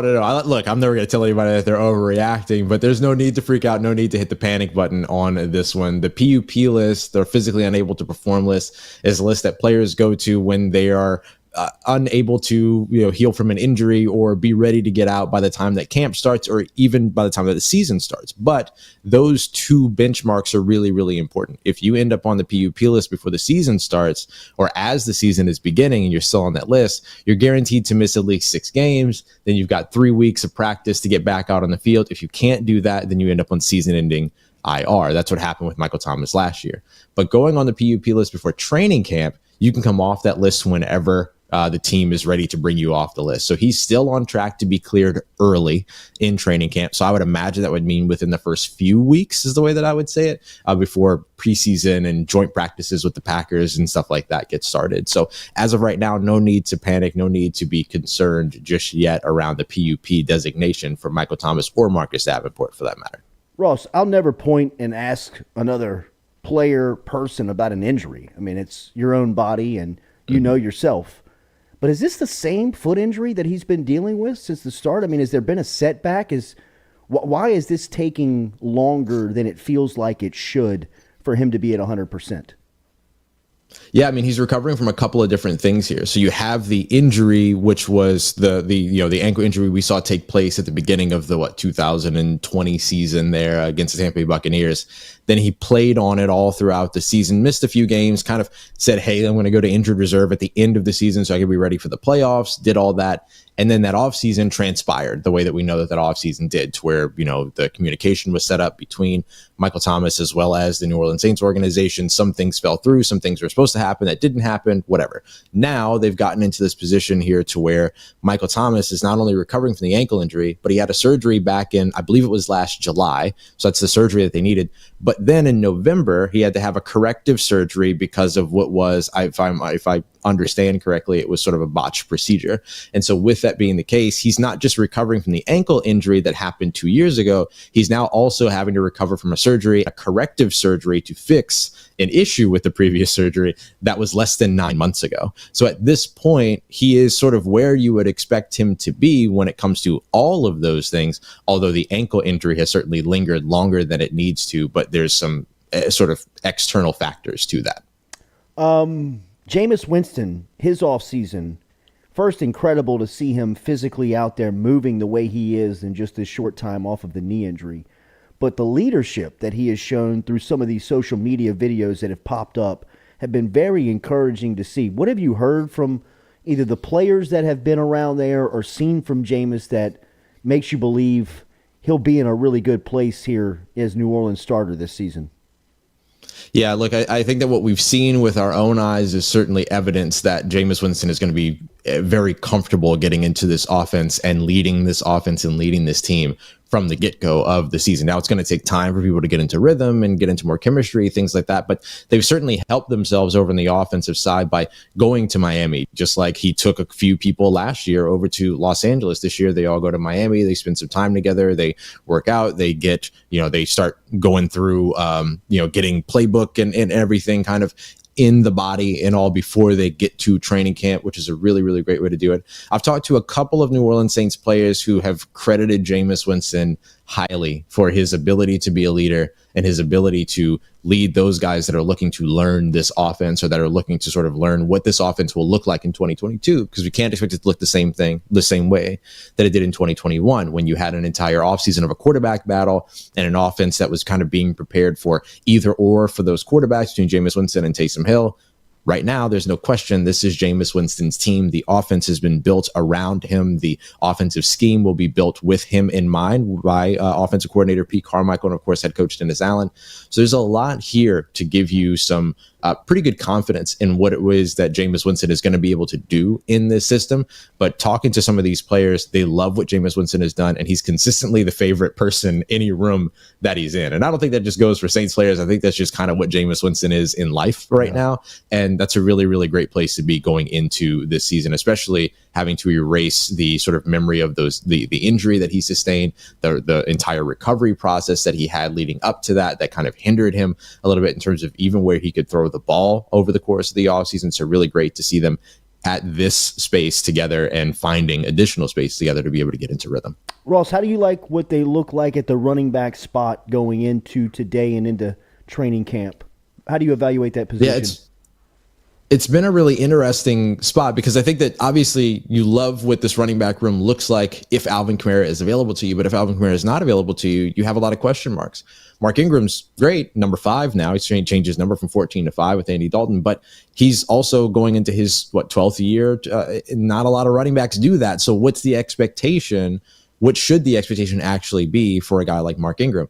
And as we've discussed before in the past, Jordy, you're not going to replace Alvin Kamara and all 70% of his snaps if he's unavailable or if he's suspended for any stretch of games throughout the 2022 season. You're going to have to replace him with a committee. So who are the other guys outside of Mark Ingram? Even if Mark Ingram is able to pull his weight there, which I think he should be able to. But even if he is, who are the other guys? Is it going to be Tony Jones Jr.? Is it going to be Dwayne Washington? Or are you going to end up with, Abram Smith maybe popping off a little bit, coming in as an undrafted free agent and making that roster? The Saints have also looked at other running backs out there. David Johnson, they tried to sign Sony Michel, who ultimately ended up with the Miami Dolphins. There was the look here recently at the USFL Offensive Player of the Year, former New Orleans Saint himself, Darius Victor, very recently, or at least they plan to here over the course of this week. Also get a look at Jordan Howard, former Chicago Bear and Philadelphia Eagle. He's got a 1,000-yard rushing season in his past. He's a dual back guy, but these are the types of guys that the New Orleans Saints have been looking at, which kind of indicates to you that maybe they're not completely settled even with what they have in the room if they need to kind of live life and navigate the life of their offense without Alvin Kamara. I know that there were some reports last week or over the last couple of weeks that 6 games should be expected for Kamara. Are you hearing anything on a timeline when the Saints should find out anything that could be confirmed from the league? Yeah, there's no timeline at the moment. August 1st, I believe, is when his court hearing, which has been postponed twice, is set to happen. We'll see if it happens on August 1st, if it ends up getting postponed again. The issue here is that with there being no timeline, it doesn't just mean that the only possibility is that it ends up pushing a suspension late into the season or even possibly outside of the season, which is possible, right? That could roll over into the following season. But also this whole, thing can end up coming to an end more quickly than expected, and he could be suspended at the beginning of the season. So we'll have to see exactly how it all goes out. But the next piece on the timeline is going to be that August 1st court hearing to see how things transpire from there. The legal situation and the legal process will have to come to an end first before we see any type of discipline or action disseminated by the NFL. The other thing that I would mention as well is that when you sort of look at what the suspension should be for Alvin Kamara, if you go to the CBA or the Code of Conduct policy, it specifically has for first-time offenders on a violent crime, which is what this is expected to be, is a 6-game suspension at minimum. So that's where this should start and potentially move up or following an appeal down from there. And no chance that he would be put on the commissioner's exempt list or anything like that. They're going to wait for the legal proceedings to finish. If they put him on the commissioner's exempt list, I can't imagine what the response would be after an entire season of Deshaun Watson not being on the commissioner's exempt list with everything that he was going through. So is there a possibility that they do it? Yes, but they should be absolutely prepared for the, everything that will fly if they end up doing something like that while getting this all taken care of. Ross, we mentioned the identity of this franchise has switched over the last couple of years from offensively to really defensively, and that has been the calling card for New Orleans here recently. They made a couple of key additions in the offseason, most notably Tyrann Mathieu, especially for the locals. Where are they, in your opinion, going into today and tomorrow as far as that side of the ball is concerned? Look, I think they're in a really great place in terms of having a personnel that Dennis Allen can build his defense off of. There's been a lot of conversation about, are the Saints in a better place at safety now with Tyrann Mathieu and Marcus May than they were with Marcus Williams and Malcolm Jenkins? And you have to kind of have that argument in a vacuum. You have to have that conversation with the scheme in mind. Dennis Allen's defensive scheme, and the thing that has allowed them to sort of do what they do on defense, and even fool guys like Tom Brady, who have seen just about everything across the NFL, or everything that NFL defenses has to offer, is the fact that this defense is predicated on disguise. And so Marcus Williams had a role. He was a deep safety who had a ton of range, one of the best in the NFL when it came to that type of center field playing safety, but he wasn't much of a contributor in the run game. He wasn't much of a contributor as a pass rusher. He wasn't much of a contributor in the box. Malcolm Jenkins was those things, but wasn't really a deep safety for you, and you didn't really want to put him in many too high safety situations. Now you have guys like Marcus May and Tyrann Mathieu. Marcus May also, by the way, pending suspension himself due to a DUI that's kind of been on the books for like 16 months or something like that. So that could potentially end up happening. But once those two guys are out on the field early, or once those two guys are out on the field together, what you'll be able to see is a lot more disguise. One play, Marcus May has one responsibility. Next play, Tyrann Mathieu has that responsibility. CJ Gardner-Johnson gets involved in there somewhere. And then you have these linebackers that can move about this defensive line that's ever changing and that, shuffles guys off and then back on like a hockey team. So you have a lot of opportunity here to rotate players, to take advantage of disguise, to move these guys all around and create confusion for opposing quarterbacks. Even one, half a second of guessing from that quarterback gives guys like Marcus Davenport, Peyton Turner, Tona Passing, and of course Cam Jordan an opportunity to get home. So I think that's where you look at this identity sort of taking its next step forward, which kind of leans into this disguise position, this defense in a way. Yeah. What do you expect from Marcus Davenport this season? Look, last year he finally showed a little bit of what it was that the New Orleans Saints wanted from him in terms of them, leveraging the capital that they did to get up in the first round and draft him years ago with 9+ sacks during that season, and he wasn't on the field very much. So I think what you're looking for is him to be able to repeat that, show that he can be productive but also present, and show that he's able to stay out on the field. If he can stay out on the field and be as productive as he was last year, same thing with Peyton Turner, right? Peyton Turner had some injuries that he was dealing with throughout his rookie season. Him coming back, you're looking for the same thing from him. Can they stay on the field, and can they maintain the level of production that they showed you in 2021 while they were on the field? So I would expect to see Marcus Davenport, who's in a contract year, he's got to have a big year. So you're looking for him to have 9, maybe 10+ sacks in 2022, which is a little bit easier to project now that you've got 17 games as opposed to 16. That's really what you're looking for from him. This is a really, really important year from him, and I think he's one of the players, along with Jameis Winston, which this just comes naturally with being a team starting quarterback, that has the most pressure on him going into the season. New head coach, quarterback coming off of injury, and a lot of transition for the New Orleans Saints. Good thing or bad thing that they open up with 3 divisional opponents? I think it's a good thing. I really do. I think that it gives you an opportunity to establish your identity against a familiar opponent.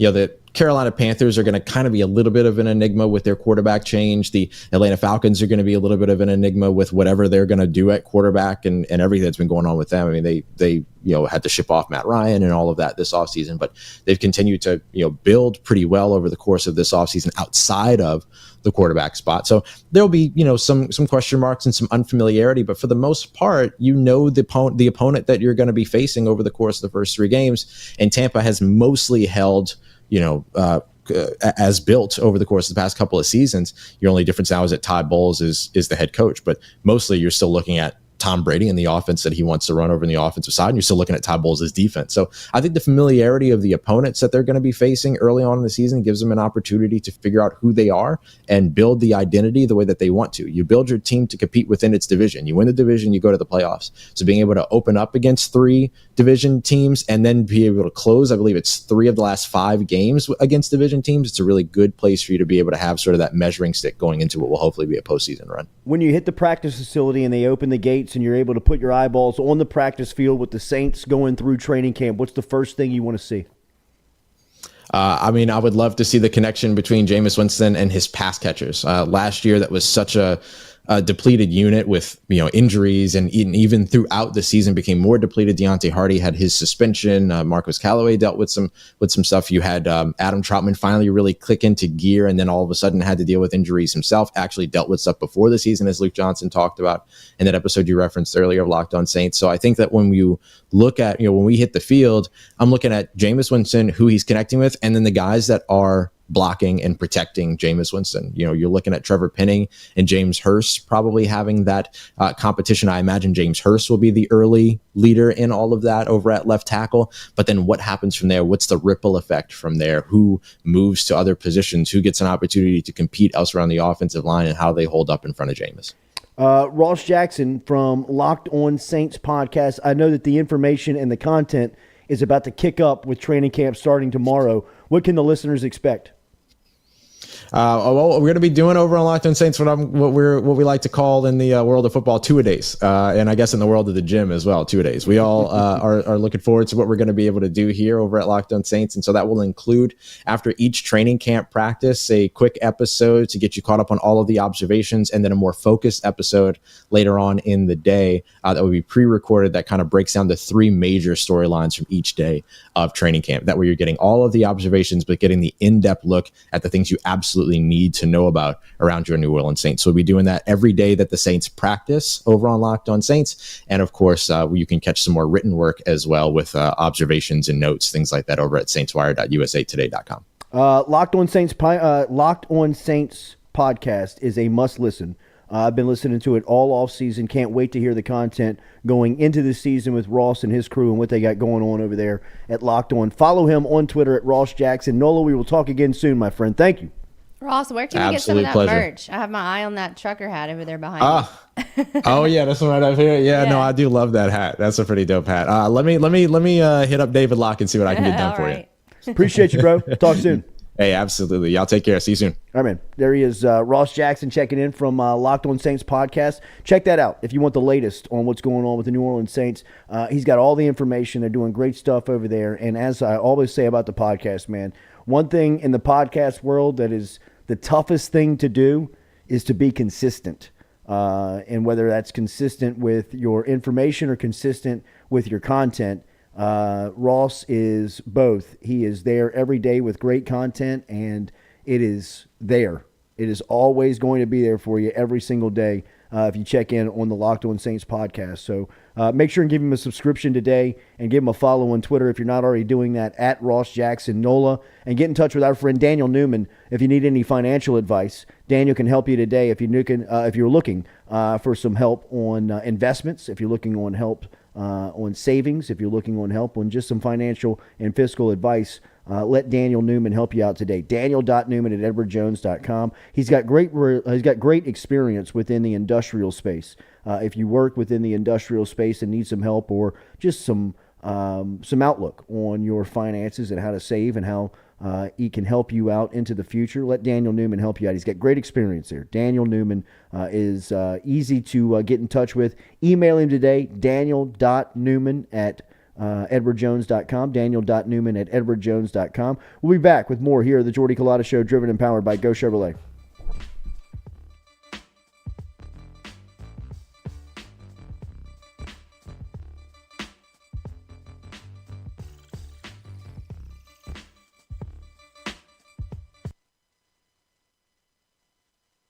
Hey Baton Rouge, when traveling through Natchez, Mississippi, whether you need to fill up your vehicle or your belly, stop by GoMart and On The Go Deli. GoMart has clean restrooms, community coffee, an awesome beer cave, and a great selection of anything you might need on your trip. So stop by GoMart at 4 Sergeant Prentice Drive as you're entering Natchez on the left, and visit Tom and Wright Granning and their awesome team at GoMart. We've seen the BK takeover stuff from LSU and social media, and really in his short time in Baton Rouge, there's been a lot of people embracing his approach to building this roster. What's it like to recruit alongside him? Oh, it's been great. Coach has been awesome to me because he lets me be myself when it comes to recruiting, when it comes to coaching. He lets his coaches coach, he lets his coaches recruit. So I have no complaints on that end. And when I need him to get in touch with a kid, he's there for me. The communication line has been great. He's just been nothing but supportive.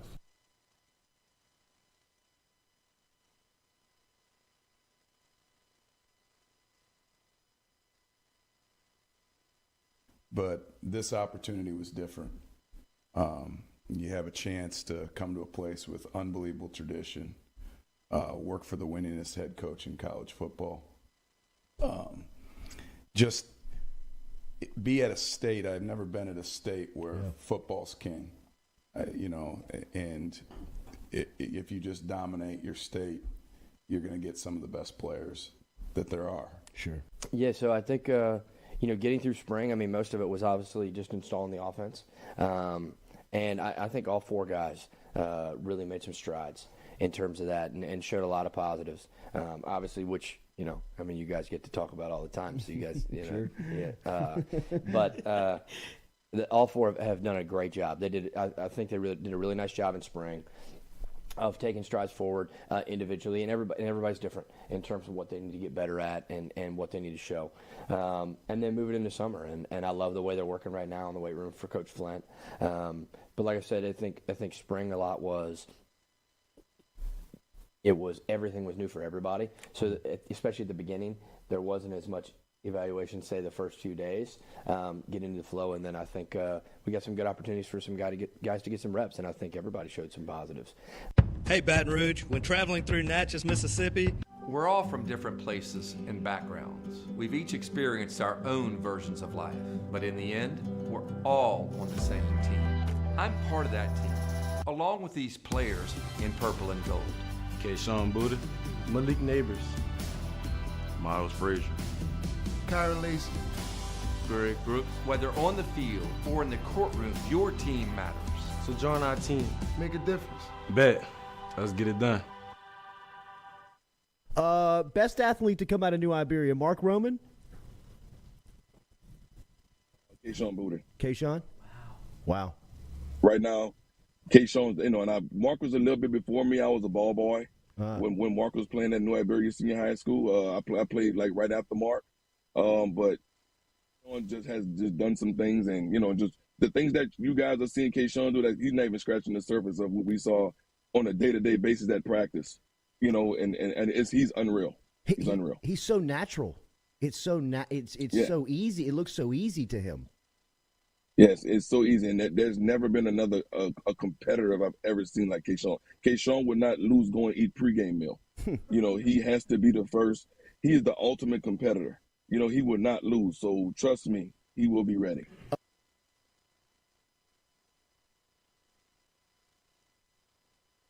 Man, so kind of when I entered the transfer portal, I knew,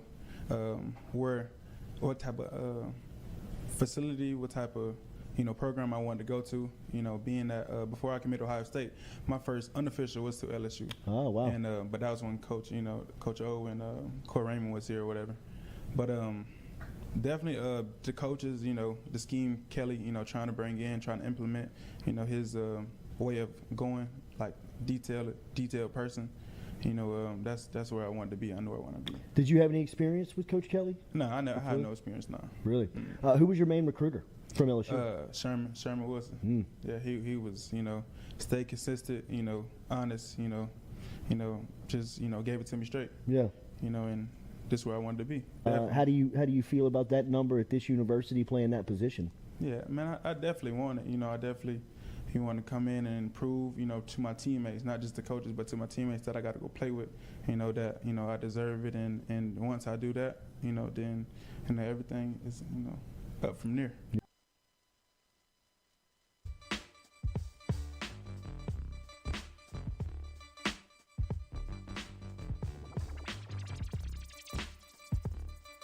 Show me your hand. We're back. This is live. Welcome back here to the Jordy Culotta Show, driven and powered by Go Chevrolet. Shout out to our California friends. Unreal.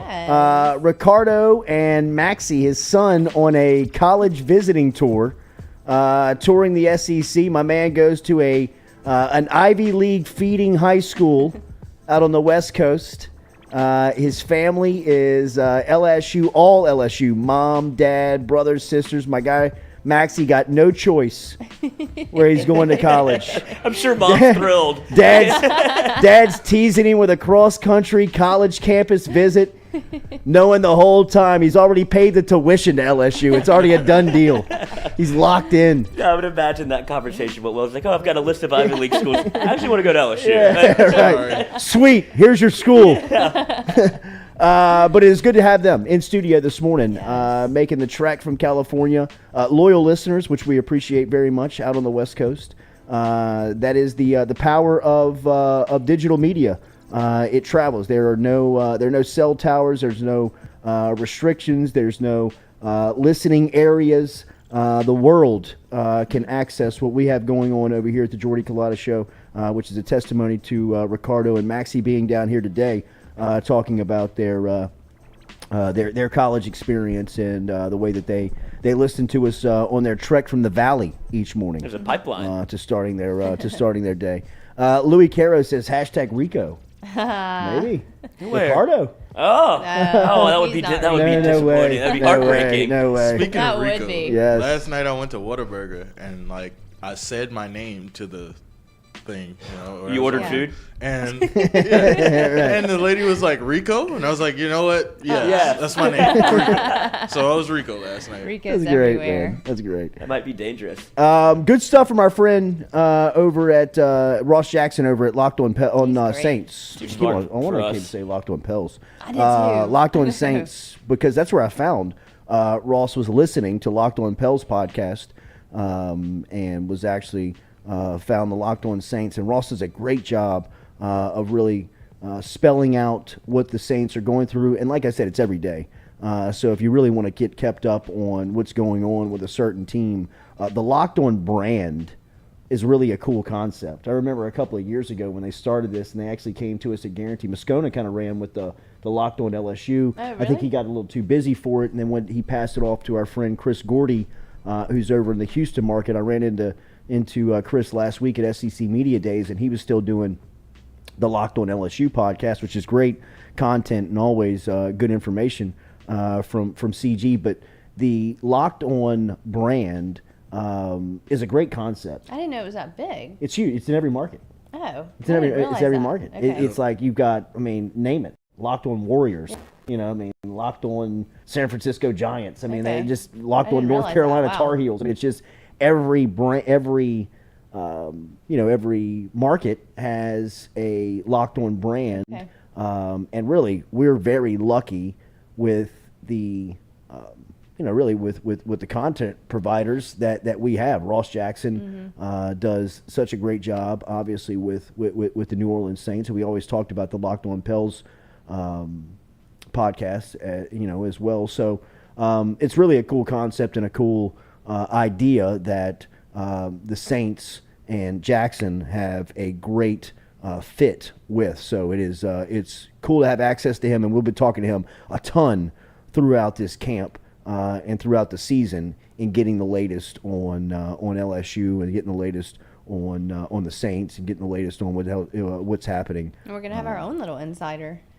Yeah. At camp, Ron, he's so excited. Ronnie Riggs heading down to New Orleans Saints camp. Got him a credential. Got him ready to go for the games. Told Ronnie's going to be going back he's and so forth. excited. I was So talking Ron, about last all night. your social media needs to originate from the show's site, buddy. That's Not all your I got. personal stuff. Right? Put it on the show, and then after that, you can grab it and put it on your personal. But let Ron do Ron. Ron's got it. No doubt. Ron the Don on Twitter. I know. A great follow. And, Great follow. He is a great follow. He's a great follow. Quit DMing me murders, Ron. It's enough His of that. best It's stuff like, you is have to his watch friends this. And I was like, only I don't stuff. want to watch that. Like, it's 6:30 in the morning, dude. Like, it's like, oh, I just thought you'd like that. Been up since 3. Oh, yeah. It's like, I don't want to see that. The friend It's stuff like- he posts on Instagram that only close friends can see is the best stuff. Those stories. Oh, the close friend? Yeah. Oh, Katie's in the close friend. I am in the close Is that the friends. green? Yes. Me too. Is that the green? Let's go. Is that the green? Wait, so you know how Are you Twitter and has Ron's the close new... friends? No, I'm not. Ah! I'm an outsider. You know, I remember that, Ronnie. Give me that credential back. You know how Twitter has the You new, prick. like, you could customize who sees your tweets? All right. On Twitter? I didn't know Yes. that was an option now. Twitter has Easy, like, Stewie. Twitter Don't has, give him like- all the secrets. What's happening? What did And that happen? so one of my friends was like, he sent me a tweet like that I tweeted from my close friend's Twitter and was like, why can't I see this? And I was like, bro, you just sent me the tweet. You That's can weird. see it. Like he was mad at me because he wasn't in my close friends, but he actually was. But he was because he saw the tweet, and I was like, that's drama. That's a real high moment. Bro, absolutely. Like, what are you, my girlfriend? Or and something? a moment you can't take back. No, I know. You know what? You were a close friend. Yeah. Exactly. Yeah, I'm about to give that back, bro. Give me that green star back. He deleted his Twitter now. Yeah. Oh, you got about the game. A deletable move. Yeah. Got to delete it out. Man, that's a movable move. I didn't even know that there was so much drama around. I didn't know you could have like social media drama. Yeah, well, like list and close friends. Oh, yeah. And, like, I didn't know. Everybody's a friend, dude. We're all here. You can post stuff that you wouldn't want people like the world to see. Yeah. Like maybe it's related to things that aren't appropriate to post put out see, there. I'm an open book. Oh, yeah. We know. Yeah. Everybody can see everything. We know. Yeah. Is there secrets here? I might post my OnlyFans on there. Yeah. You have Let's get OnlyFans? started. Easy, bro. Don't worry about it. Close friends. Yeah. Someone for the close friend. All of the Soprano actors are dying. I know. What's up with that? I mean, just old. The Goodfellas guy, right? Yeah. All the Italians. Paul What's going Sorvino. on? Paul Sorvino. Yeah. Paulie Walnuts from The Sopranos. Tony Sirico is his name.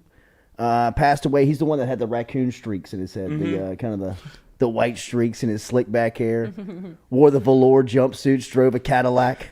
Was in construction. Little strut. Yeah, right. Gold chain. Everybody's uncle. Mm-hmm. The perfect character for a mob movie. Absolutely. Has to have him. I mean, was he the most perfect fit of the Sopranos? If you pull up the Sopranos cast, I mean, it looks like the Gambinos. It looks like the Culottas. It looks like they are straight off the boat. Absolutely. I mean, they look as Italian as you could, Hollywood casting could provide you, right? I mean, like, it looks like they got the A-list actor of all of Hollywood casting that was Italian, yet Paulie Walnuts, Sirico, fit the bill closer to anybody. Who was it? The Goodfellas, he was the uncle. Yeah. That passed. He was the one that told Leo to don't get caught up in the coke. And he did. And if you do, that's the only thing. Don't get me caught up in that shit. Don't get me. If you I do feel like do it that's advice responsibly, from you. Advice you would give us. Test your drugs. Lloyd, sit down. Yeah, I got you. Everybody needs a lab rat. Studio's safe. I tested it last night. Don't get us in jail, Lloyd. Don't get us in trouble. Don't get us in trouble. Just need to get a pinky ring.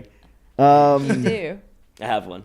Oh yeah, you do have one. You wore it before. Yeah. Anybody here Special watch occasions. Sopranos start to finish? Not start to No. finish. No. I've never watched it. I have to start. You've never I started. started I've it. never even started. I started it, I know. and the It's just- therapist does something to me. Rico, Max, Does something. Sopranos, yes or no? Whole thing?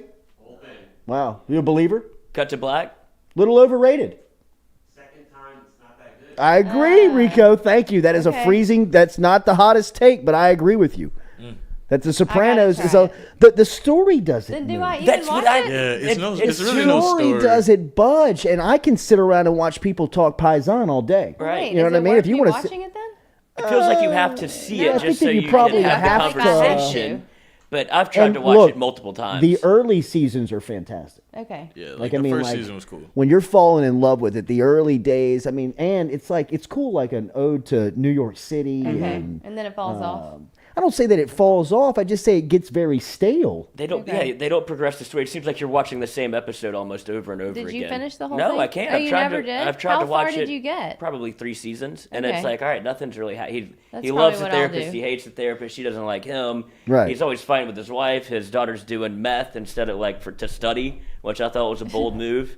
Because She's doing math to study? Yeah, because she was like all caught up in her school, and she's like, "Oh, I'm just too tired." So she tries to buy some meth, and Tony was like, "Don't you be selling my daughter meth." And that's fair. That's a fair rule. Don't want to This is his nephew, sell right? Yeah, Tony's daughter. nephew. No, I math. don't think you do. You know what I mean? Yeah, and Is he that did. the show that just cut off in the last episode? Yeah, that Fade it to ended? Black. Yeah, okay. Everybody freaked Journey. out about that. The Journey scene they play. They play a Journey song. Don't Stop Believing. Oh, really? And the last episode, that's what Yeah. it did. Oh, what a It's terrible fit. It's That is weird. it's a very debated ending. Yeah, well, I that's mean, what makes it. Yeah, That's what someone I mean, said I think makes it that's great. what a great ending is, right? Yeah. Oh, well, If you're then I still don't talking know about if I wanna it's get probably the into right way it. to do it. They just don't. It doesn't move the needle for me. I I'm with tried, you. but I'm with because you. I know how many people have watched it and Yeah. I love it, and you like, oh, you have to see The Sopranos. I tried. I tried. Same thing with The Wire. Like me with Succession. Perfect. Look at that. It is a perfect Italian. Look at that. cast. I mean, like does look like your a gabagool. I mean, just shaking meat. I mean, Paulie, come on, Paulie. Yeah. I mean, so what is this? Is this 3 of the 5 there That's now what I was about to passed? say. Who's still alive? Tony's dead. Tony's dead. Polly Walnuts is dead. Polly Walnuts on the left there. Is Big Pussy still alive? I think he is still alive. That What's is his name? that's not Sorvino on the far right. It's close, Lloyd. No. Oh, it's not. That's not him. No. That is not. They look exactly alike. Yeah, Sorvino is the uncle in Goodfellas, Mm-hmm. and I'd imagine he was in. Have you seen the movie for Sopranos? Oh, the this is Saints a of movie? the Saints of New Many Saints of Newark. Yeah. I didn't see that either. It's like Too long. It's like a prequel. Yeah. Pretty much. I'm out. Yeah. Well, I'm out too on The Sopranos. I feel like now y'all did not sell me. I would on it. give the early years a watch. I would definitely watch the first season. Yeah. Okay. Just so you know. Just Okay. yeah, I mean, and Bada then bing. and then if you're pulled in from there, I would give a recommendation of The Americans if you've never seen it. I've not seen that. Either. Rico, The Americans. There you go. Is that the like Russians? It's the Russian spies Okay. that they plant in your neighborhood. Yes. Oh, really? And they just adapt themselves to American life and show you. And this is like built around the 80s. It's kind of about around the Cold War. The Red Scare.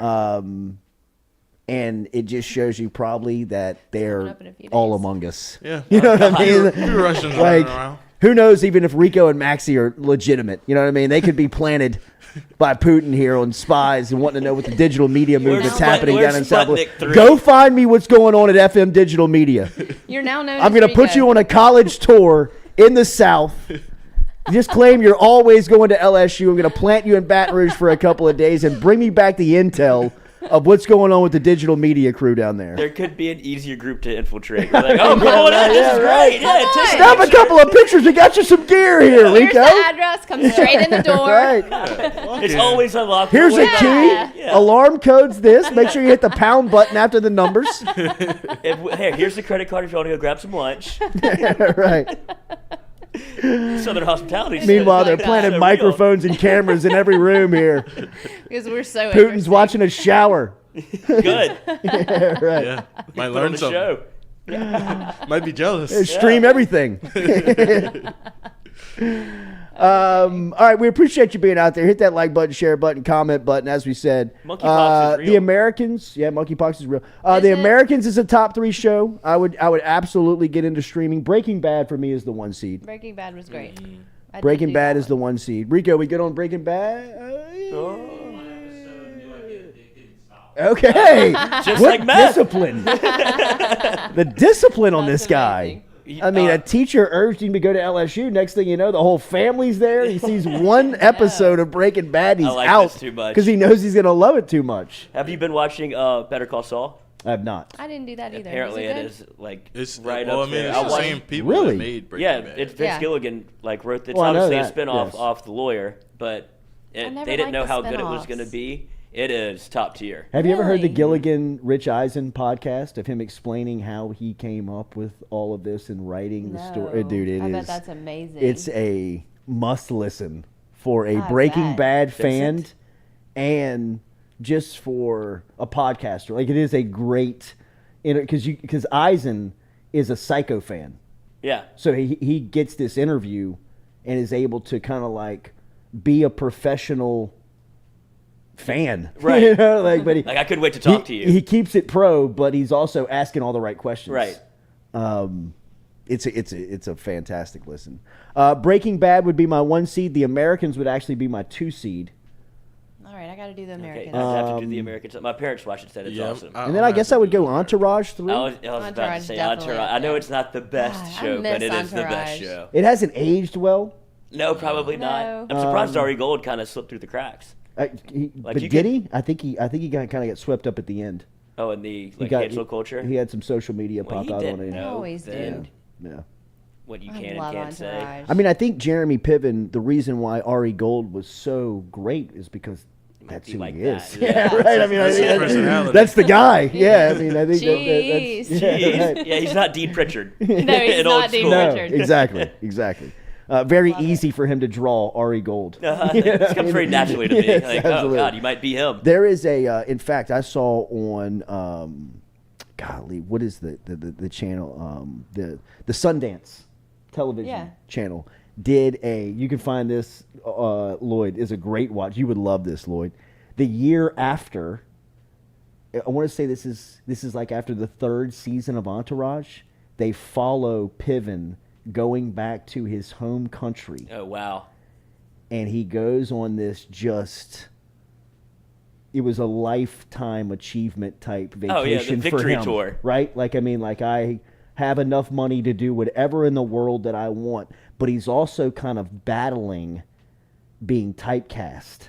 Oh, really? Like he is becoming so known as Ari, one character. Ari Gold. Yeah. Right. I mean, he doesn't say it out loud, but I mean, he doesn't have to. Right. And just like the mind kind of wash that he tries to go into. He goes over to, like, I believe it's in India, and he does 2 weeks over there, and he does it like in 2 different routes. Like he does like the rainforest, and then he does like the temples and the What? the, Is he like the eat, food. pray, loving, or what's going on? I think he's trying to find himself. A little yeah. bit. He meets up with who's the lady on the Food Network who is the host? With the scar on her arm? With Paula the dark Deen. hair? No. Oh. Martha Stewart. Yeah, she's from. Yeah. It's very talking pretty. about. What's her name? The girl with that breasts. She's always putting her. No. She's not. She's not. It's not. It's not like what's that. her name? It's not like that. Giada. Mm-mm. That's who I'm thinking of. That's the pretty one. That's who I'm thinking about too. I don't know. If you say her name, I would know. But he meets up with her over there, and you're like, whoa, this kind of took a turn. This story Why kind of did took a they turn. meet up? Because she's kind of like hosting him in the country and kind of taking him around to a couple of temples, but they're snuggled up on the back of a camel ride together for sure. You know what I mean? Yeah. Like, but it is a great follow at the time of Jeremy Rachel Piven, Ray? just to kind of no. Rachel Ray. Hello. No. That was so random. No, I'm just looking at the. I'm looking at the I thought it was Food that Network Gianna talent. girl. Are you sure? Let me see her. Okay. Not Do you a have problem. her pulled up? Giada. She's Italian, and she lays it on thick. The Italian? Oh yeah, she really plays it up. It's pretty funny. They're dramatic. Yeah. What is We that are. girl's No. name? That's gonna drive me crazy now. Golly, Padma. that's Padma her. Lakshmi. That's her. Yes. Padma. Say that 3 Padma. times fast. That is This her. girl. That's her. Padma? Padma. Don't recognize her. Yeah, you do. Okay. I mean, she hosts a very famous show on She does it. She's everywhere. Food Lloyd. t- You've Food seen her. TV, yeah. You've Food seen her. Network. You've seen her. She has a scar, like a long scar down her arm, and she always wears sleeveless. Like Miles Brennan. Yeah. Just Bring it like back that. to the LSU Just like that. conversation. Dude, that I know, right? scar. What kind of He show showed is it this? off too. That's the first time he's ever. I mean, that was the first time you've ever seen that, right? Yeah. I didn't know it was like that. Yeah. It's massive. Talking It about is. Miles. Mm-hmm. The scar on Brennan. Yeah. What was that injury like real time? He said, "You don't remember? He didn't tell anybody." No, I know. Yeah. But like how, like Bad if you was were it? there and Yeah. saw that, were you like, oh my Freaking God? It Yes. jolted out. Like You it has gotta- like. I mean- So his bone popped out of the skin? No, I don't think so because he would have been able to go to sleep if he had his arm hanging out of his skin. But it was probably off. Yeah, I mean it was broken. But I guess there's no real way to. That's how you have to go in there and fix it. Yeah. I mean, you broke your man. humerus, dude. Ugh. Ugh. What a fall, though. I know. Like, Slipped and fell. what a fall. That's worst case scenario. That is when the you think about it. absolute worst case scenario. He probably fell in slow motion too. Like it Oh was man, like, could you imagine the people that were there with him? Like the only person on this trip That can't. that can't fall. screw up their right arm. Forget falling. Forget the Wait, was it- fall. was- it was Like I his mean, right like arm? we're I all thought it having a was good left. time down here. We're at the mouth of the river. Nobody's around. There's no social media. Nobody's got cell service anyway. You know what I mean? Like we can be the boys, We'll live. right? Like just as long as this guy doesn't hurt his right arm, Left arm. we're all good. His left arm. Upper body. Yes. You know what I mean? Like, as long as you keep him safe, this is a successful trip. And we can do everything else. That we have on the docket. Everything today. else we can do. Just keep this guy healthy.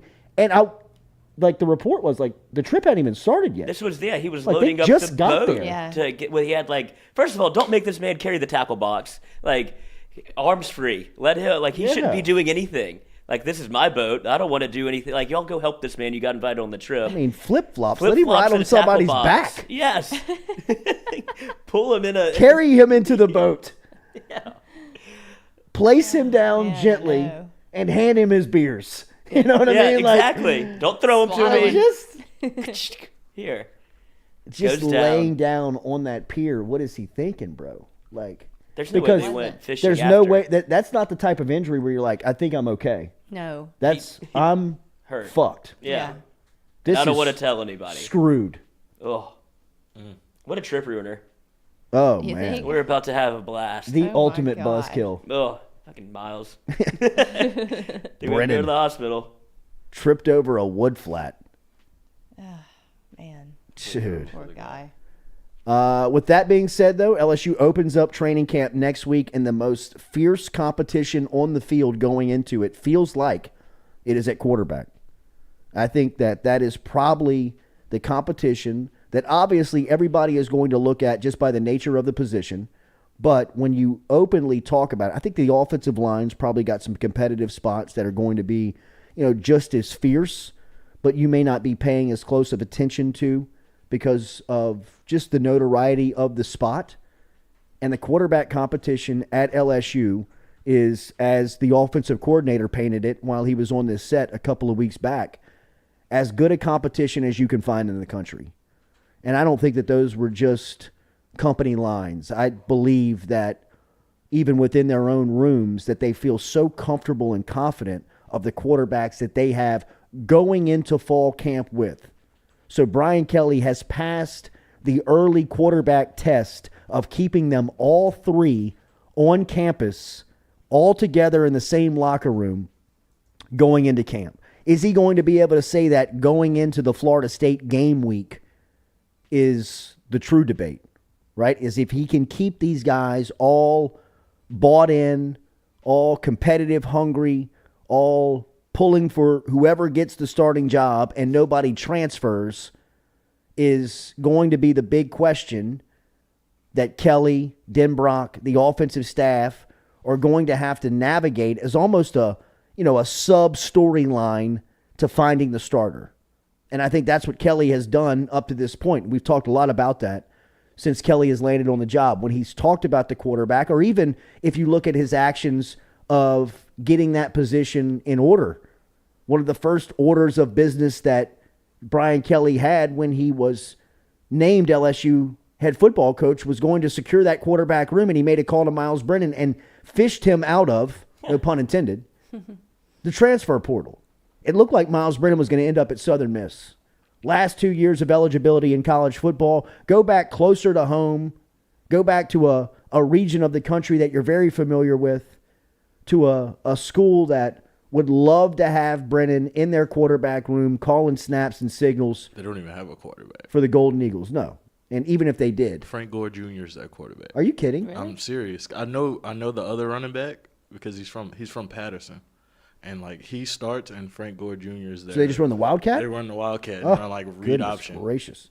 Yep. So, if Miles really just wanted to play, he could have just gone and played.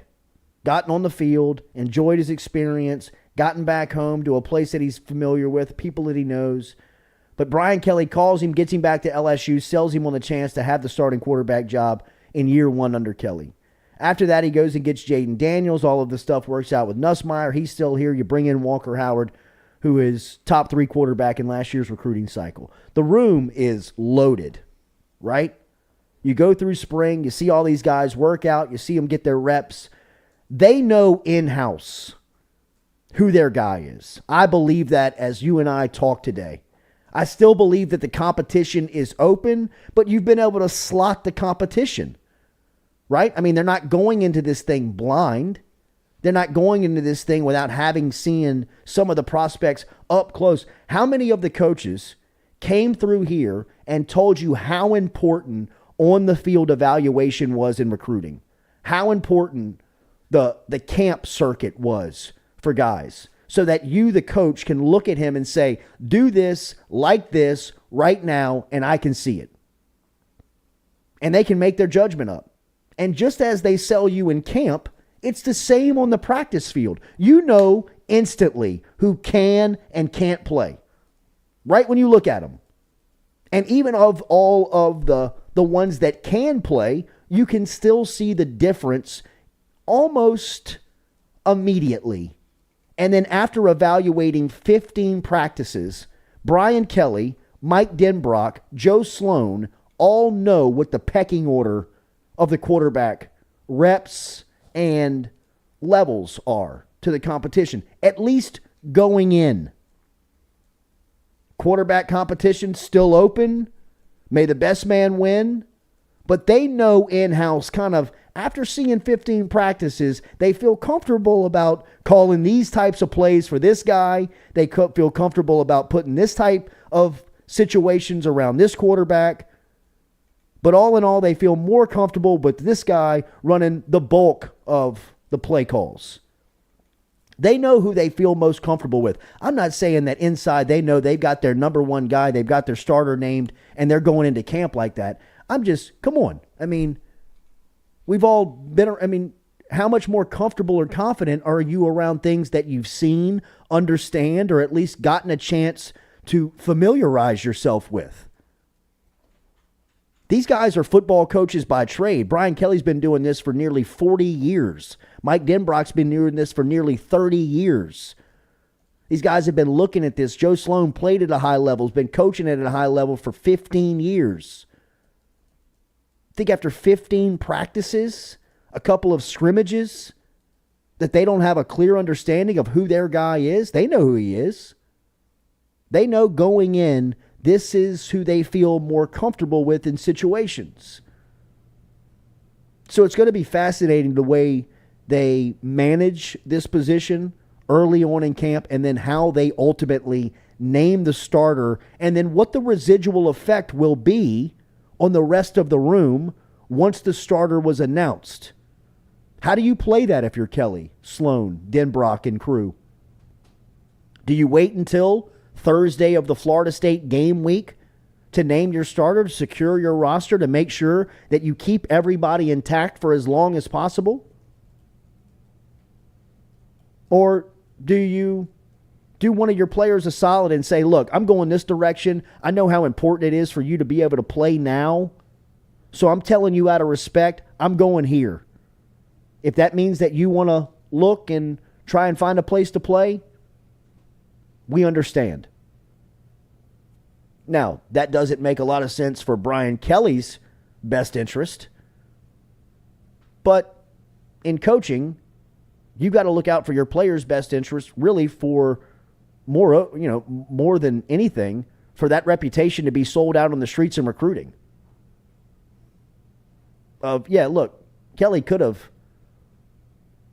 he could have put me in a bad spot, but he worked with me, allowed me to get out there and have a chance to play. But Brian Kelly could also be looking at his quarterback room in week 6, 7, or 8 in the SEC and say, I wish I had a second or third guy I could count on. Rather having to play Walker Howard, God forbid, at that point in the schedule. So the way that this quarterback room has been managed, has, competitively kind of played out, I think in itself has kind of been really intriguing of the way that Kelly's handled it. For how political he was during spring, there were times when he was high on Miles. There were times that he was high on Garrett. He would say really positive things about Jaden. He was nice and had some bouquets to say about Walker Howard. But ultimately, at the end of spring, when he was pressed after the spring game, he's standing in the guts of Tiger Stadium, and I believe Jacques asks him, what you learned about the quarterback today, Coach? And Brian Kelly, in true head coaching fashion, said, I'm a bit more confused than I got clarity. Something to that effect. I'm paraphrasing, but he said, I'm more confused now than I've ever been. Come on, Coach. And I'm not criticizing you, but who really believes that? He knows what he's got at quarterback. He's playing the game of, hey, I want all of them to believe that they're all on an even playing field going into the offseason so none of them transfer.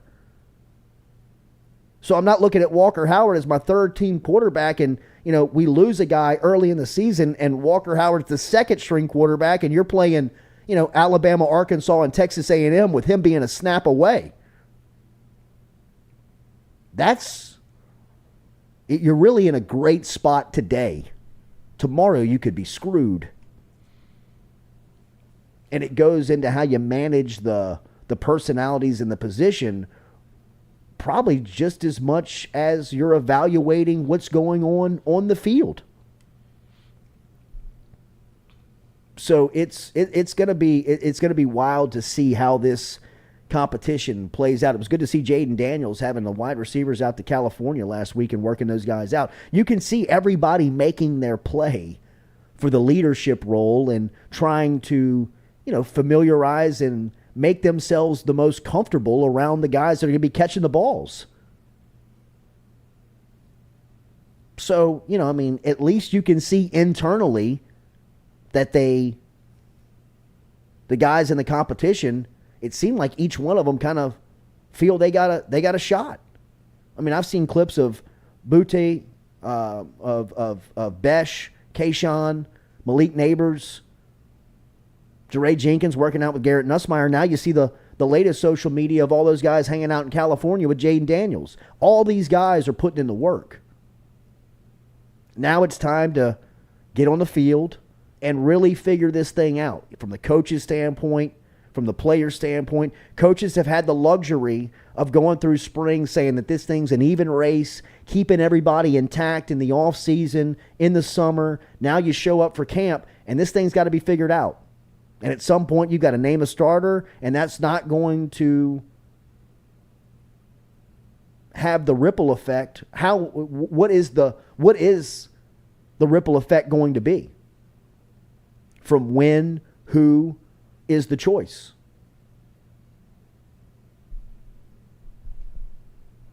Jordan Haydad, Brennan is going to transfer to Southern Miss. Jeff and Kenner, book it. Brennan will be the starter, guaranteed. There you go. Hayden Paris, Jordy, give yourself some credit. You've been doing this for over 40 years. I wish, Hayden. We'll get there. Hayden Paris, Nussmeier.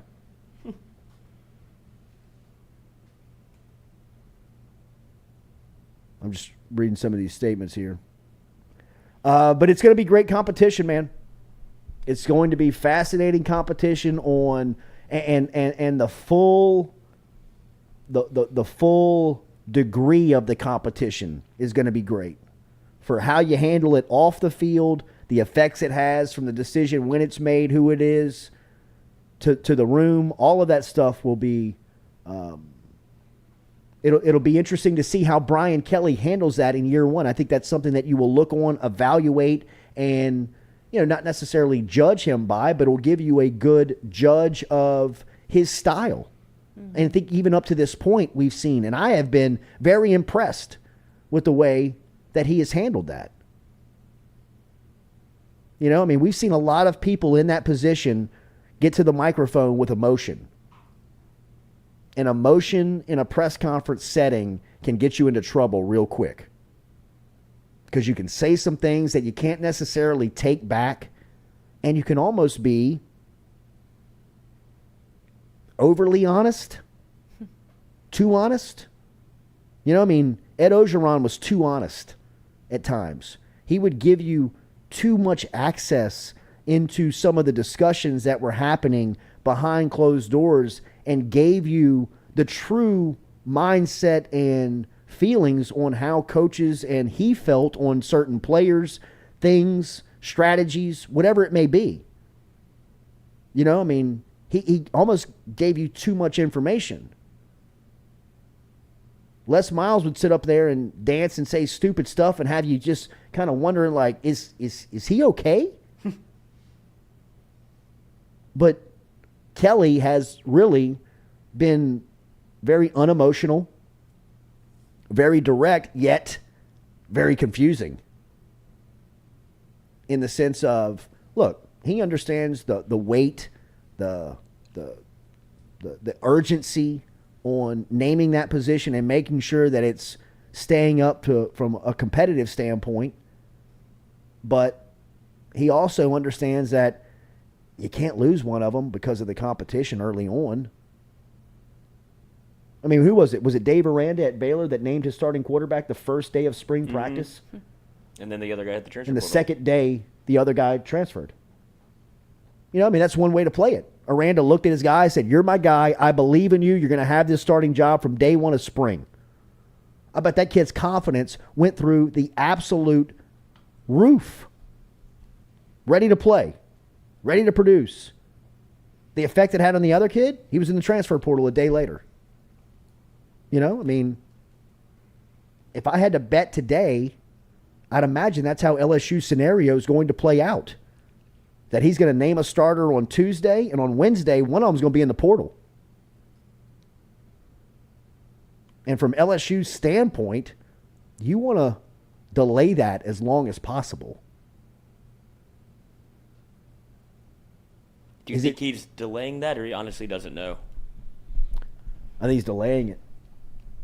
I think he's too talented and too good of a football coach not to know. You know what I mean? If you sat down and you watched somebody do 15 podcasts, or you saw 3 people do 15 podcasts that were right around the same skill level, and you've been doing this now for 10 years, and you go watch 3 people do it, after 15 times, you are going to have a degree of order in which you would say, I would take this person because they're better at this. This person was better at that. This person was probably, from a hybrid standpoint, better at all of the things collectively together, but they still have some deficiencies here. But if we want to put a podcast out that's going to get people attracted and good, produce numbers and be a sellable product, I would probably go with this person. After 15 sessions, you would have a good understanding of that. Yeah. Whatever you do in your field, if you're listening out there, you're an accountant, you're an agent, you're a lawyer, you're a doctor, you're whatever your trade is, just think about it. If you saw somebody coming up that was trying to get into your field and you had a extended time to watch them work, after 15 sessions, you would say, I feel more comfortable with this person. This person leaves me a little anxious when they get put in these situations. It's the same thing from a football coaching standpoint. They looked at things where they were like, damn, Miles has got an arm. Wow, Jaden Daniels can throw the hell out of it. Or he can run it. Garrett Nussmeier does both things pretty good. Walker Howard is going to be a superstar. We got a hell of a room. You know, the coaches are looking around like, LSU's quarterback room is really good. It's deep, it's healthy, it's competitive, it's skilled, it's talent. I mean, man, but you better navigate it the right way because you might look up tomorrow and you might only have 2. And that's just the scary scenario of college football. You know, I mean, that's just the way that it's it's built now. And with the rules that we detailed yesterday where, you know, I mean, there's now discussion of, it seems like it's imminent of taking away the possibility or taking away the one time out of the transfer rule, taking that language out of the transfer rule. It's not just one time. It's however many times you're eligible. I mean, think about it. Miles Brennan's going into his 6th year. He's going into his 6th year, and he's only a junior. So, essentially he could play college football next season if the rules were intact the entire time he's been eligible to play college football. Legally, he could play at 7 different places. Well, and with the new transfer portal rule where it's not even one time anymore. That's what I'm saying. You can island hop. That's what I'm saying. Yeah. And even like now, he could play at 2 spots if he wanted to. He could enter fall camp with LSU, play for another team this season, and then transfer out of that school and play for another team the following year. I mean, that's the sport now. That's what college football is. So it's very easy for somebody to get a choice and a decision made on a Tuesday where they're not the starter, and by Wednesday they're on another campus. They're in somebody else's facility. They got somebody else's gear on. They're game planning for some other squad. And, you know, I mean, LSU and Brian Kelly obviously are very aware of that and very careful in how they've navigated just the press conferences of talking about the room.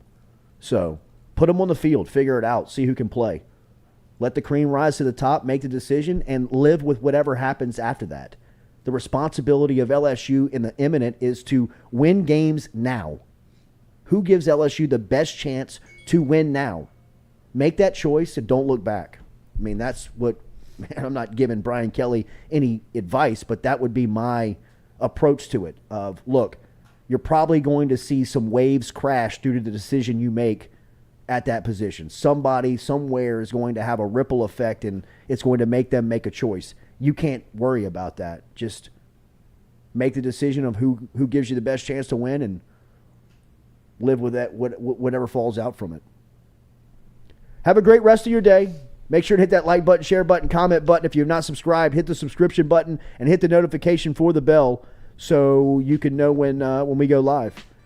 Make sure you are subscribed to Mic'd Up tomorrow, 6 o'clock, Wednesdays, and, of course, on Fridays from Uncle Earl's. If you're looking for a spot to get out and check out, stop in at Uncle Earl's on Fridays at 4:30 to 6, as Mic'd Up's got a $100 bar tab in there. Buy you a couple of drinks if you stop in on Fridays with us. Hit the like button, share button, comment button. Mike picks up the rest of the tab, so no skin off my back. He's got to beat me to it. Have a great rest of your day. We'll talk to you tomorrow, 7 a.m. here on the Jordy Culotta Show, driven and powered by Go Chevrolet.